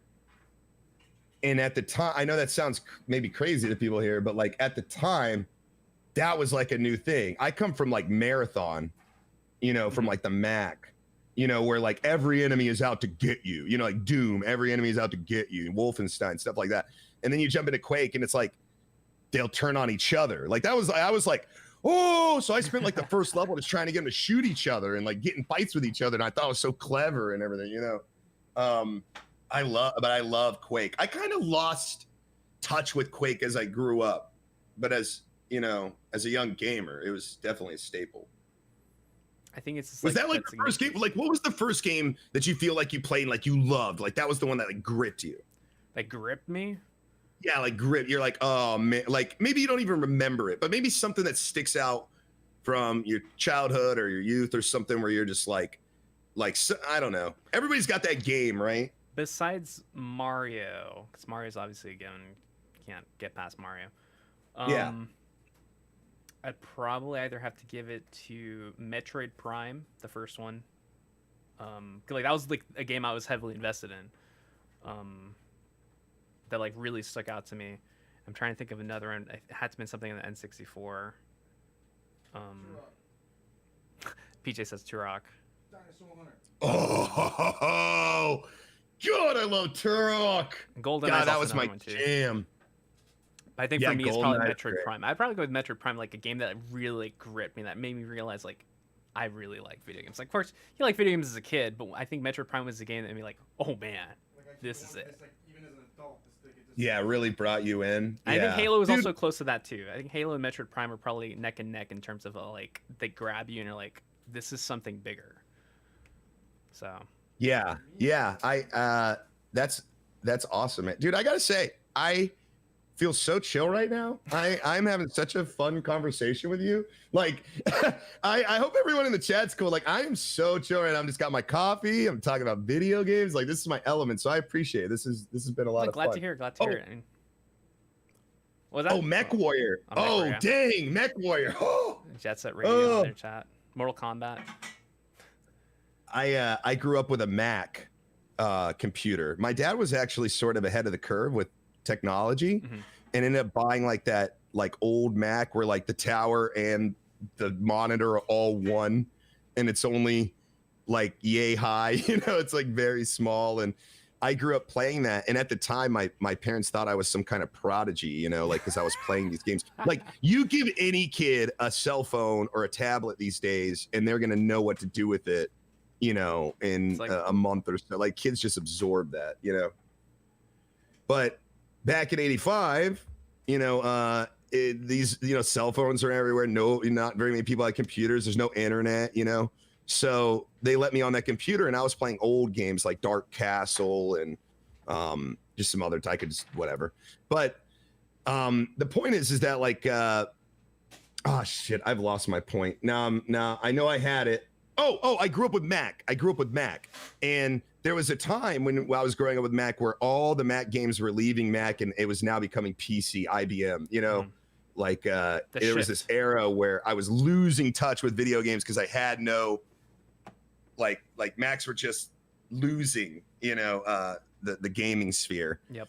But my dad got a work computer and I snuck on it and I was trying to like download games and play games and stuff. Of course he found out, So we had to come with like a schedule where like I could play a little bit on his, machine. So my parents did a lot to kind of facilitate my hobby. They kept me from it though in a lot of ways. Like, I wasn't allowed to have a console till I was like 14. Like my parents thought I would get addicted. They were like, we don't know this video game thing. So I mean, like I was 14 and I got the N64, and that was like life changing. That was another one of those like moments, like WCW, World Tour, GoldenEye, like you said, and like some like Perfect Dark, and like all those, Turok. You were saying Turok, that's like another like turning point was N64 for me. So a lot of those titles you mentioned were near and dear. Let me see. I think Oregon Trail. Dude, I remember playing Oregon Trail on like a floppy, like not even a floppy disk, but like the bigger floppy disks. So like, and like shoving that thing in and then killing, like it be black and white, and like when you hunted, you were in the middle. And you were just a white little figure, and you could turn yourself like asteroids, and you shot. Mm-hmm. And it would be like, you killed 200,000 pounds of meat, and you could only carry 200. It's like, wow, okay. Yeah, the game was fun. I know we're in a topic of like old school computer games and Mac games. I have to give a shout out. It's something I didn't realize, but when you think about it, it's true. But those old educational games, or technically PC games. Oh yeah. So like Jumpstart, Putt Putt, and all these others. I don't know if anyone Putt Putt Saves the Zoo. Come on, man, that's a PC game. Yeah. Oh God. God, you're so right. Oh, I love you so much right now. You have no idea how much I got the whole collection. I got all the Putt Putt games and stuff on my Steam library. My daughter plays them. She loves them. Like there was Freddy Fish and like Putt Putt and all those old games. Yeah, man. Dude, actually some of the best memory. Actually, I just mentioned this the other day. There was like a Reading Rabbit like circus game. And the game was like you did these little mini games. You collect coins or tickets or whatever, and you could buy these prizes on a shelf. And that's the entirety of the game. That's all it was. And I mentioned it the other day in an obscure way, and my wife was like, I played that game, and we were able to connect. We've been together for 10 years, Mm-hmm. and we had no idea that we had this experience with this old educational game, like you're mentioning now. People played a lot of those back in like the 90s. Yep. Reading Rabbit and all that stuff. I think that had typing. Mavis Beacon teaches typing. Mavis, yeah. I see. I mentioned Mavis Beacon the other day in a joke, and my chat was like, "What?" Ooh, it's like, how did you learn to type? How? Mavis, man. For me, I think it was one of the Jumpstart programs there was a Jumpstart typing one that really helped me. See, Jumpstart's unfamiliar with me. Let me look that up. The one I remember the most was Jumpstart 3rd grade. And again, that probably dates me. So. Yes. Yeah. Now that I see it, like I can see the boxes on the shelf, like in the gaming store as a kid, like I never picked them up. My mom never got into this particular one, but I recognize these cases very much, or these boxes. Man, it used to come in like a box, and then you get like a manual and like a bunch of CDs and floppy disks. We have boxes on the wall. Like that's our game wall back there. I'm sure you've seen it. Oh yeah. That's so funny. Oh man. But yeah, I don't know. Have you ever played Spelling Jungle? Spelling Jungle? No, I never played Spelling Jungle. I'm trying to think of like maybe one of the older educational games that I played more. It's hard to remember, like that far back. I was homeschooled for a lot of years growing up. So, having a computer, Mavis Beacon was, part of my curriculum at home. I think the Math Frog game was a popular one too. What's the name of it? Mm-hmm. Yeah, like I said, Reading Rabbit, and I feel like we're missing one like big one though, and I know I'm like gonna get off this call at some point, and I'm gonna be like, that was it, it's gonna pop into my head. But yeah, man, and that's another thing too. I don't feel like real educational video games are really being developed right now, like the way that I feel like they should be in 2021. I think they probably moved to apps though, from my understanding. I mean, I don't know if they have them for PC, but I feel like a lot of the educational industry or educational edutainment, I think that's what they call it, edutainment, they moved to apps because obviously all the kids are in their phones. So Yeah, that's a great observation. Yeah, you're absolutely right. I guess I didn't really think about it like that. Yeah, apps have been fun. I guess I think about it more like a, sit down at your computer kind of thing, My daughter is obsessed with Roblox right now. Yeah. Like just loves it. And Roblox is so cool because so as a father of a 6-year-old, my daughter is a natural gamer. I didn't have to put anything in her hand. Like she just loves games. She really does. And it's a very scary thing for an adult. You don't really think about this when you're just a video gamer. It's a very scary thing as a parent to have your child be integrated into video gaming and especially the internet, and how dangerous that can be. And Roblox is such a good, it's such a good starting point for kids because there's so many situations that can pop up that are teachable moments, like about the internet and about safety and about honestly it's kind of it's got a lot in its own little microcosm. Like they can do trades. Like I had to teach my daughter, I'm teaching my daughter about like trading in a game.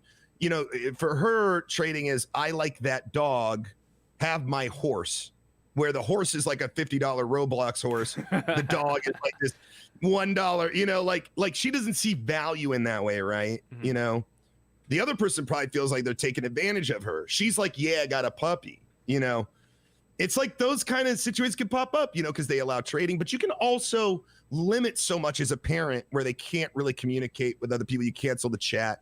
You have a lot of control. So it's been really cool because also there's a wide variety of games that she can play on there. She's got, what they call obby, which are obstacle games. They got puzzle games. They've got story games.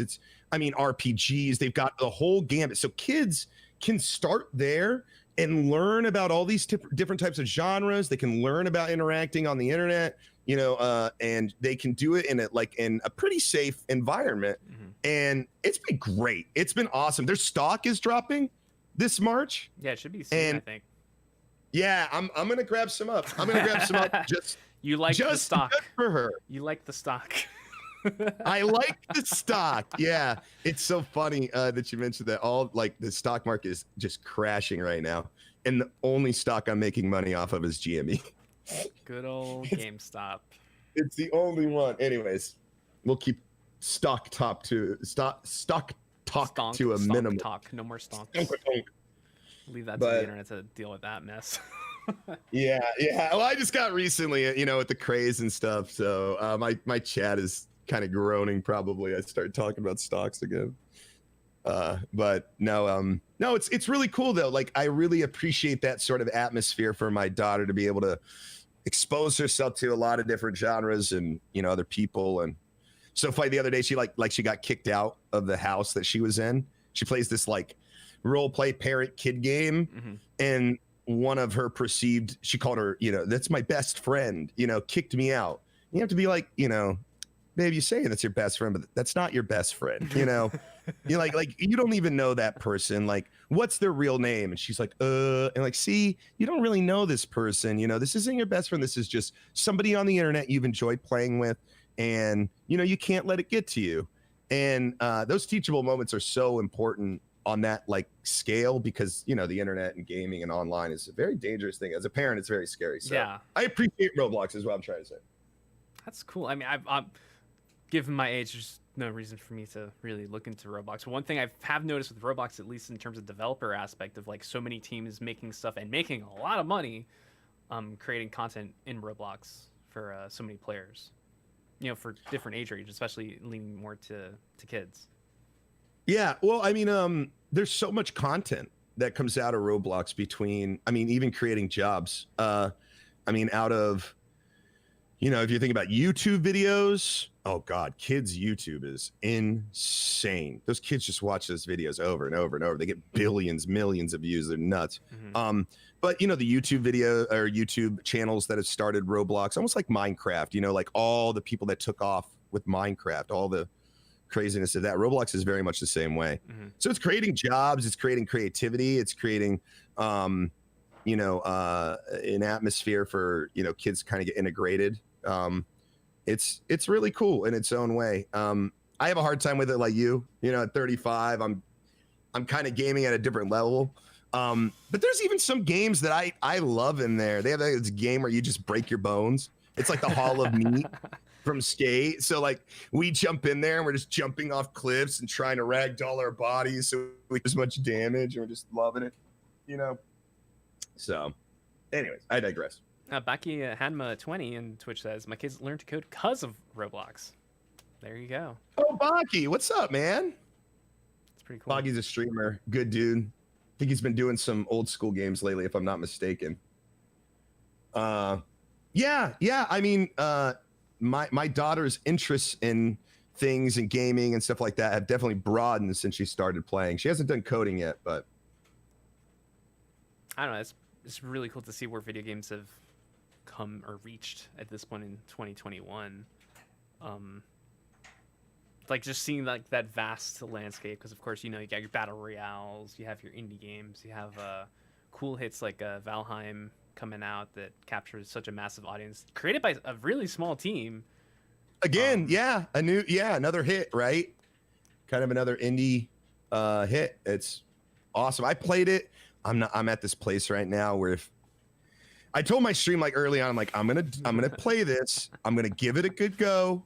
But if I get to a point where I feel like this is a chore, if I'm cutting wood to make a thing, to make the rock, to pick the rock, to make the wood, you know, like I can do that for only so long before I'm like, all right, I'm done. And I hit that point, like on the third boss, I'm playing solo on the third boss. I was running around for like 5 hours just chopping stuff on a stream. And I'm just like, I can't do this, guy. Like I'm just not in the mood for it. It's a fantastic game and it opens up. It's well worth your time. I'm just so tired right now of the cutting wood and, you know, chopping And resource management too. It's like, oh, how much? Yeah. Oh, it's such a headache, man. I can't. And then they want me to they got people like and like, you know, other people that are like so organized when they play, and they got their little chests and it says, oh, this is where the wood is and this is where the stuff. I'm just like throwing shit in a box. I'm like, I'll deal with you later. You know, hey, I can't. And then they're like, why don't you organize? And I'm like, oh, you know, it just freaks me out. So Omar's got a question. Any thoughts on board games, especially being stuck at home and gaming from home? I have some thoughts on that, but I want to hear what you think about it. Well, what kind? I mean, are we being broad about it?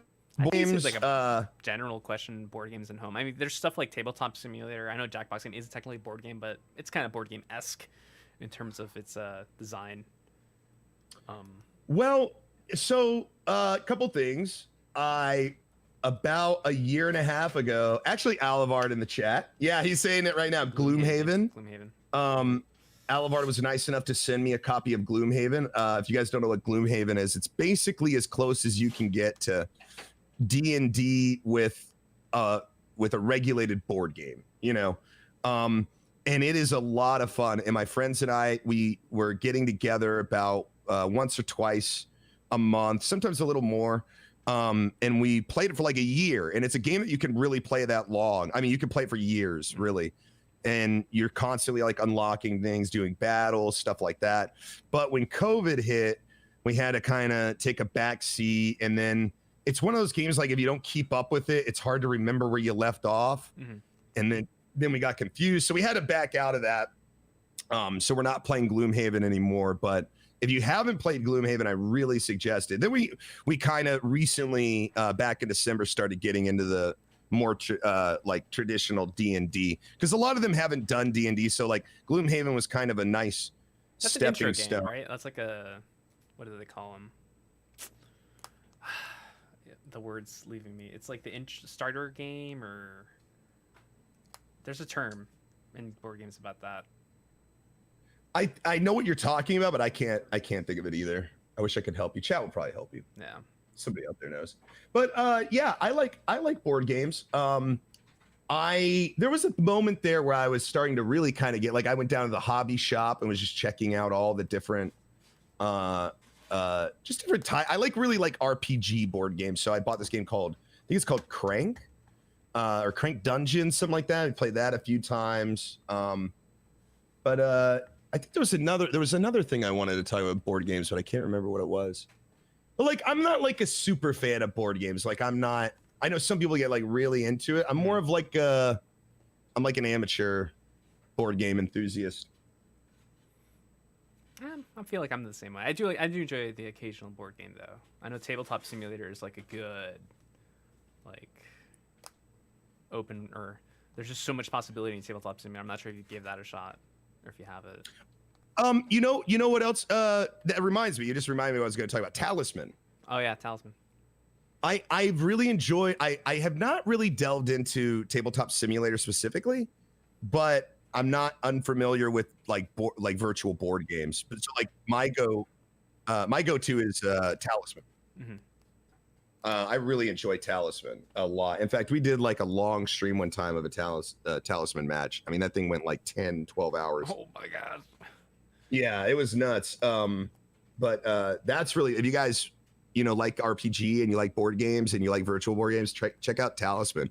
I think you'll probably get your money's worth out of it. There's a lot of expansions and stuff you can buy with the extra cards. You don't have to get all that if you don't want to, but it's definitely worth a look. I haven't checked out Lords of Waterdeep, Alivard, but I know of it. Let's see. I think I'm checking what PJ's up to. We've been here talking, and PJ's been cranking out the build. Yeah, I know. He's a monster, man. He's just on a roll back there. So the card's in. I think he's just taking care of the wiring. Is that right, PJ? Yeah. All right, he's taking care of the wiring. I tried to speak to you several times, but you were in a conversation. Yeah, PJ's saying he's trying to get my attention, but we've been talking. We've been like a nonstop talk, which I totally don't mind. Yeah, we could totally focus on the build for a little bit if you want. I know that's why everybody's here. Sorry, I kind of hijacked it. I was just kind of whatever. No, you're good. You're good. Chat. So if you have any questions for me specifically in terms of like the PC components, actually, let me put up the spec screen really quick. So just in case if people like tuned in or they don't know what the specs are. Actually, are you familiar with the specs? Yeah. Oh, yeah, I am. I mean, I know generally what's happening, but like I did have my mod. Like, again, I like computers and I can build them and work on them if I have to. But when it comes to keeping up with hardware, I'm not good about that. So I had my mod throw together the build, who I trust very much. He works with computers and he's a computer guy. So I trust him. But one thing I did want to do was move to the only thing I was like interested, like I was like, it has to, was the AMD. I want to try AMD processors now. I've heard such good things. I've used Intel processors for forever, but I just, everybody I've been talking to lately have been really excited about AMD. And you really can't go wrong with that processor choice. It's really, really, like the benchmarks wise, and when you're using it, it's a monster, especially if you're using it for games and streams. Yeah, I'm pretty excited about. He was really excited about it too. When he was putting the build together, he's a big AMD guy. So yeah, I can't tell you. It's like beyond. It's like more. It's more than excitement because I've got, I've got a business wrapped up in it. Plus, I'm getting a new computer, and I'm just a computer nerd. That's like, when you open it and it's got that smell, that new computer smell, and like everything like that. Just that's awesome. And then it's like, so I'm like excited on different levels. I'm excited because I know I'm getting a well-built, strong PC. Like a professional PC. I know that it's gonna, help my stream and make it look better, and I'm gonna have more variety of games. So I'm excited on that level. I'm just excited because I fucking love video games. So sorry, I keep cursing. I keep dropping the F-bomb stuff. No, you're good. I mean, your chat's here, so they're familiar with you. I know there's a couple of us that are here, but we can handle it. We're good. Yeah, well, I apologize if I do it. If I get talking, and I'm just used to being on my stream, and I haven't been in front of like that girlfriend's dad moment where you're like trying to hold your, I haven't been in many of those situations for a while, so it's hard for me to censor. So, all right, I think everyone got a good gist of the specs, but just to briefly go over it, the AMD Ryzen 9 5900X 12-core CPU, 32 gigabytes of Corsair Dominator Platinum RGB RAM, 3200 megahertz, NVIDIA GeForce RTX 3080, 10 gigabyte. The SSD is a 2 terabyte Samsung 970 EVO plus PCIe NVMe M.2 drive. Yeah, those are like some of the key specs. Everything else, you guys can probably get the gist of it. But Very powerful build. Perfect for games, perfect for streams, and perfect if you want to cut videos too as well. So let me jump back to the actual build itself.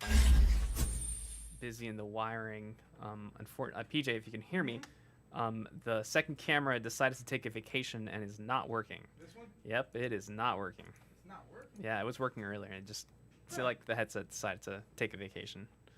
I guess it's Friday, so the hardware is just, nah. If I unplug it and plug it back in, will that help? Hopefully, PJ's gonna try to unplug and plug the camera back in. So let's see if it doesn't crash the computer, because sometimes webcams like to do that. Do it. Unplug it and plug it back in. Yeah. I did. I basically emit EMP, so I am technology cursed. Nah. So your things are breaking simply because you're on a call with me. That's what's happening right now. No, you know I what? think Migo said It was earlier, he's Murphy's like, Law. You were talking about Murphy's Law. EMP. No, go ahead. The Murphy's Law discussion you're talking about. You know, how everything can go wrong will go wrong. Oh yeah. It kind of leaked over here because like the headset, like we could hear PJ earlier, and then of course the headset's like, nope, no more PJ. Of course, people are saying, have you tried turning off back on and we have. We did. It's not working. So I'll have to look into that after the stream. So we still have one camera left. Yeah, we have one camera. It's the camera you guys can see. That is normally we have technically three cameras working right now. So you have the camera looking at me, and two cameras focusing on the PC build. But the second camera is giving us a good old black screen, even though it was working earlier. And listen, chat, you're like people who watch my stream, you're gonna hear me talking about this like all year. But Origin, we're very lucky to have Origin. If you're a fan of my stream, if you enjoy my broadcast, this new PC is really, really good for us. If you're thinking about getting a PC, or if you have a friend that's thinking about getting a PC, or anybody really, or you just, are curious, you can always reach out to me or any of these guys. I'll get you in contact. I don't work with people that I don't trust. I am being sponsored by them for, the next year. I'm really proud about that fact. I think these guys do excellent work.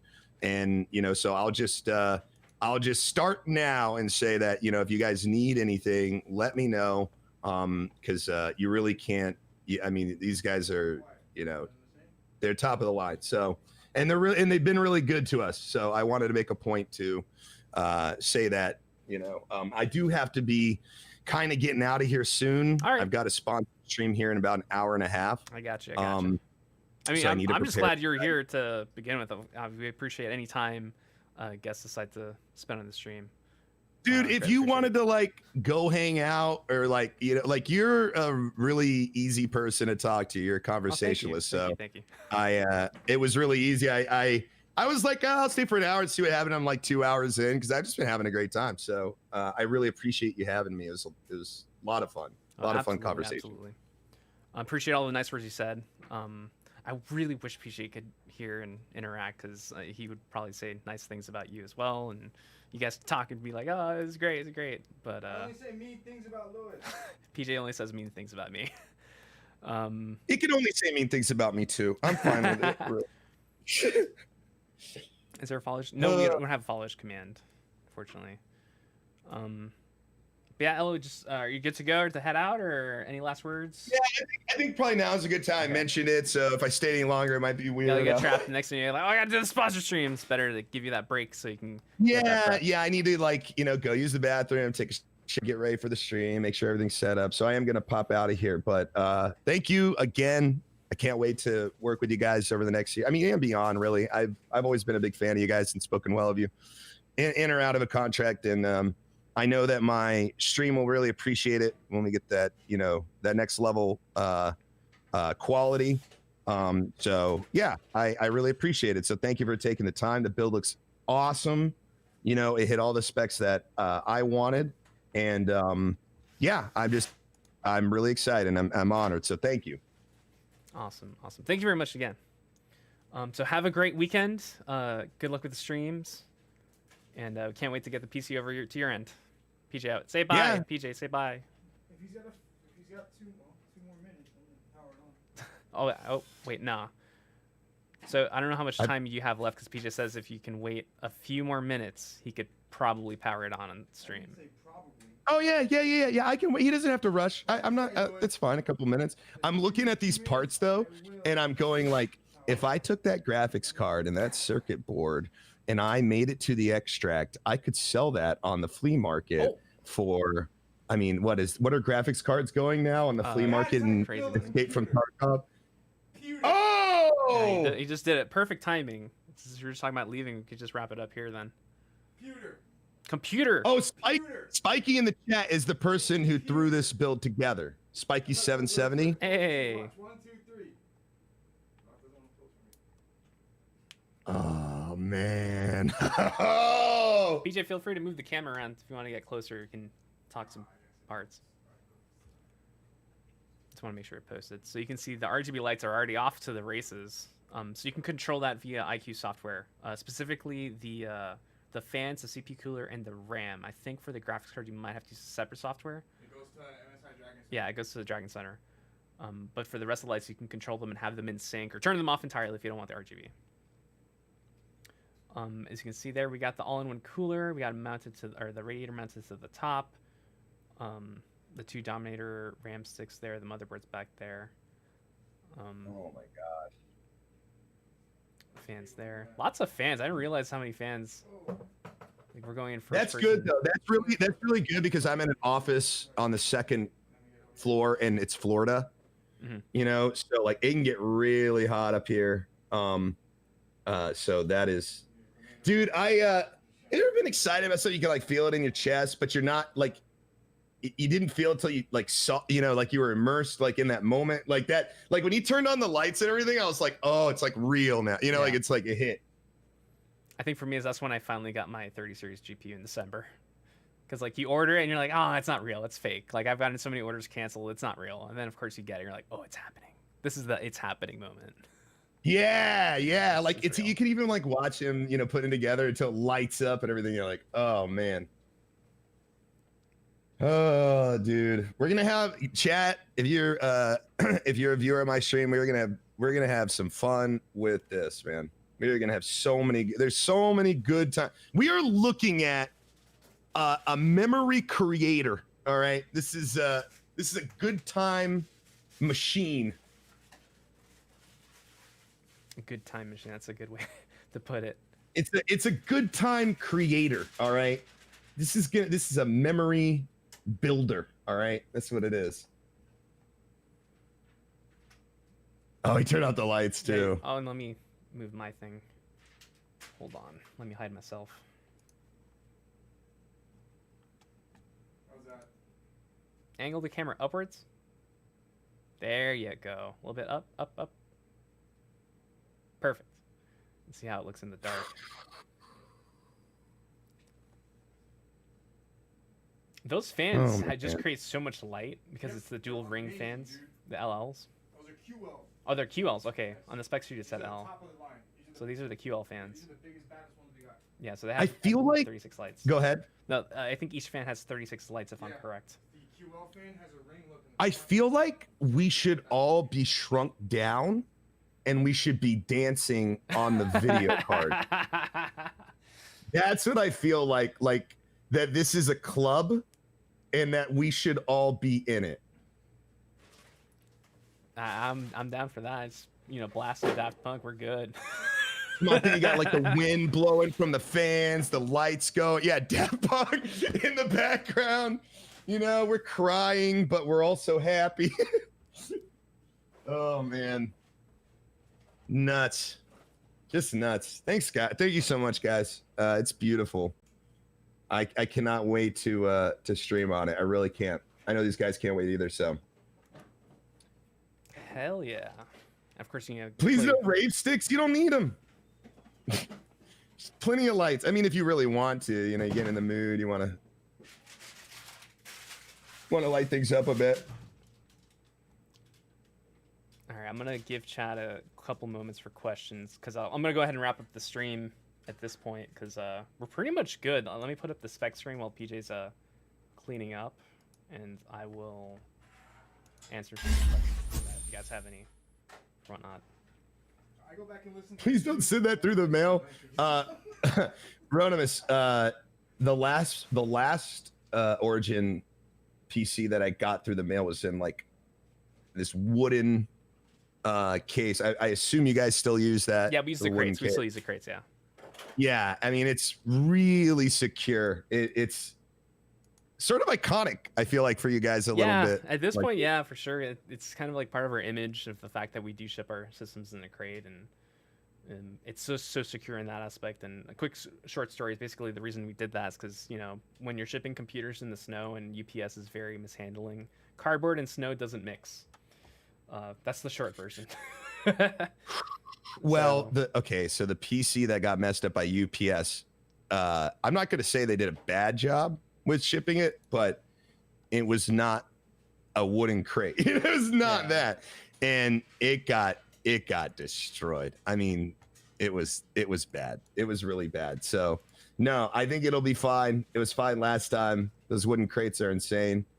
Probably Junie's just going to get the wooden crate and start using it as like a toy. Oh god. She loved like I just bought a Herman Miller chair and it came assembled, so it came in this big like cardboard box, and she's just taken that box and she's just made it her. Kids, you can buy them something if it comes in a big enough box. They care about the cardboard when they do the item. Yeah, just make your own fort. Reminds me of that one SpongeBob episode where they essentially live in the box. I must have missed out. SpongeBob was a little bit past my time. I've seen a little bit of it, but I think maybe people in chat might recognize that episode. It's a goofy one. It's an older one, like a really old one. I remember the Rip My Pants one. Oh god. Few other ones. That's about it. Oh man. See guys, this is real. It's really happening. I know that like over the last couple of months I've been like, I know we're figuring it out. But it's real. It's here. It's alive. It's breathing. Well, let me ask PJ really quick to turn on the lights. PJ, turn on the lights. Please. Thank you. We had There to you build the go. beast before we can unleash it. All right. So there is a system. Pretty much. Do you guys have the graphic yet on the case? Actually, Are you guys planning to do that? Let me check really quick here. Sure. I think that was part of it, but I'm not sure. I thought if you had it there, it might be cool. No, to we see, don't. but- We don't have it. If we did, I'm pretty sure PJ would put it up. In-house? Yeah, we don't have it. Yes, correct. Yeah, we're gonna be doing that. We're printing that in house and adding it. So once you get it, you have something to show off as well. So Cool. there's Okay, still yeah, more sure. secrecy with the system. So chat will be pleasantly surprised once you do your showcase of it, or you put it on stream or video, whatnot. Yeah. So- Oh yeah. Yeah, for sure. Good. I got something to look forward to then. Well, thank you so much, man. Absolutely. I'm gonna pop out of here so I can get some time in before I got to do the stream. Excellent, And excellent, I excellent. really appreciate you having me on here. It's a good conversation, and thank you, chat, for hanging out and listening to us and checking out the PC build. Likewise. Just, again, have an excellent weekend and keep on playing games. We can't wait for you to get the system. I know our team's gonna be in contact and make sure everything's good to go. So. Yeah, we'll keep it. Yeah, for sure. We'll keep up with you guys, and can't wait, man. I'm really excited. Cyberpunk, here we come. Here we come, Cyberpunk, Here we Keanu. go. We're coming to you, Keanu. Thanks, Twitch. I appreciate it, man. I'm very blessed. So I'm very cognizant of that. So yeah, I appreciate it. It's gonna be fun. Thanks for having me. I'm gonna jump off here. Give everybody my love, and yeah, have a wonderful afternoon, evening. Thank you. Bye. All right, see you later, man. And that was Ello. Woo! Another very long but very awesome stream. Again, special thanks to Ello and all of you guys from the chat. I'm presuming a lot of you are from Ello streams. So thank you guys for tuning in as well. But I don't really see too many questions from you guys in chat. I'm assuming Crew, I see you there. Miss you too, Crucian. I'm just bummed about this PJ thing, man, because we had his voice. He texted me. Who, Crew? Crucian texted me. Yeah. Said he could watch me all day Yeah. long. Because again, typically during our live builds, we interact with the chat and answer as many questions as possible. But it's awesome having Ello on and chatting it up about video games and old school stuff and PC in general. So, yeah, I would love to get some interaction with PJ. Man, I'm kind of disappointed because everything was good in terms of speaking. So even if I could perhaps ask PJ a question, he could answer. But the headphone and that setup just decided to not work, which I'm bummed about. Because it was, I swear, you guys heard it. If you were here in the beginning, or if you watch the VOD, you'll hear PJ's voice. I guarantee it. And it's kind of a bummer he just decided to say no. So, we'll see. I mean, I don't know if going hardwired is an option, but we'll see. We'll figure it out. Oh, you gotta go back to the old school mic? No, but you can still use that headset. It's just you'll probably be tethered to it, like with a really long aux mic or something. So, like a 50-foot cable. Yeah. So,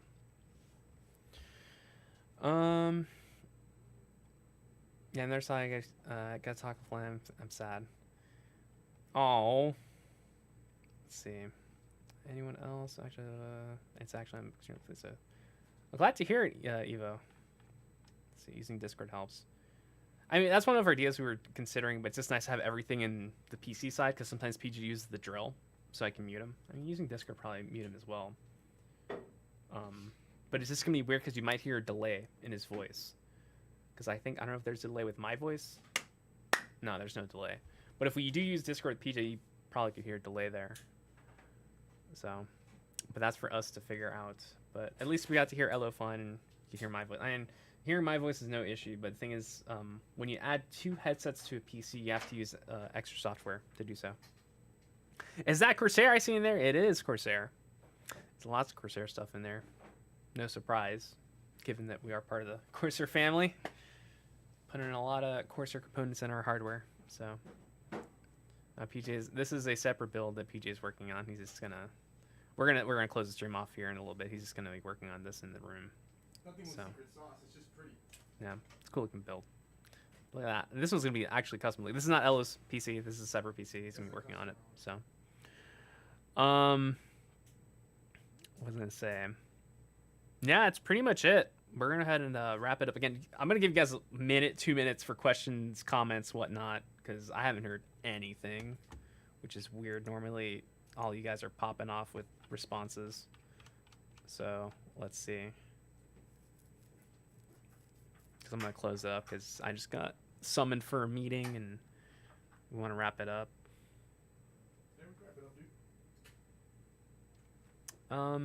If you are interested in checking our computers, let me pull up our screen over here and make sure. Actually, let me make sure that everything's good over here. Nope, that is not the screen I want to show. Thank you, Crucian. I appreciate it. Hold on. Middle. I do not want display capture middle. I want right. There we go. Cool. A quick hashtag checkout. Our stuff are selling out because, you know. I mean, look at my shirt, man. What do you want from me? Let's take a look. Gonna check over here in Origin Land what we got. So we just introduced a new laptop. It's called the NT15i. I was working really closely with the team on this one. It's a new ultra-thin notebook that actually supports an external graphics card. This is aimed at professionals, not a gaming-focused system. But if you're a professional that needs a small, powerful laptop that can also connect to an external eGPU unit, you can go check that out at orgpc.com. It is pretty good.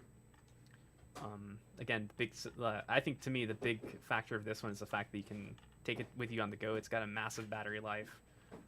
Granted, there's only Intel Iris Xe integrated graphics, so you're not going to be playing many games on this system. Again, this is not. Like on the move. Yeah, this is a second you get work-focused home, thing. You put that sucker in and you're ready to go.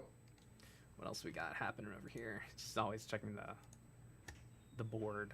Our March promotions currently happening. It's free US ground shipping, and if you get an Orange Visa laptop with an RTX 20 series card, you get a free $50 Visa Rewards card. Yeah, it's pretty much it on our end in terms of special offers. We don't have any giveaways at the moment. I know a ton of you keep asking, and we will get you information soon about that. So just stay tuned. honestly, that's it, man. I got nothing. I'm just glad this is a pretty cool stream besides the little technical difficulties, but that's pretty much it. And again, you guys haven't really had too many questions. It's just someone on Facebook asking, Dad? No, I'm not your dad. PJ is not your dad. There are no fathers here. But just glad you guys tuned in for the stream. We'll be doing another live build hopefully soon. I know it's been a while because I was under quarantine for a while because someone I was living with got the virus, so you need to be safe. Stay inside. So now I'm back here. Hey, be able to do streams again. So everything's well. Don't worry about it. Everything's cool. It's glad to be back streaming again. All right, everyone. Have an excellent weekend. Special thank you to PJ. I know you guys can't hear his voice. PJ, yell really loud. Say bye to the people. Bye. So yeah, thank you again, guys, and hopefully I will see you next time. Bye, everyone.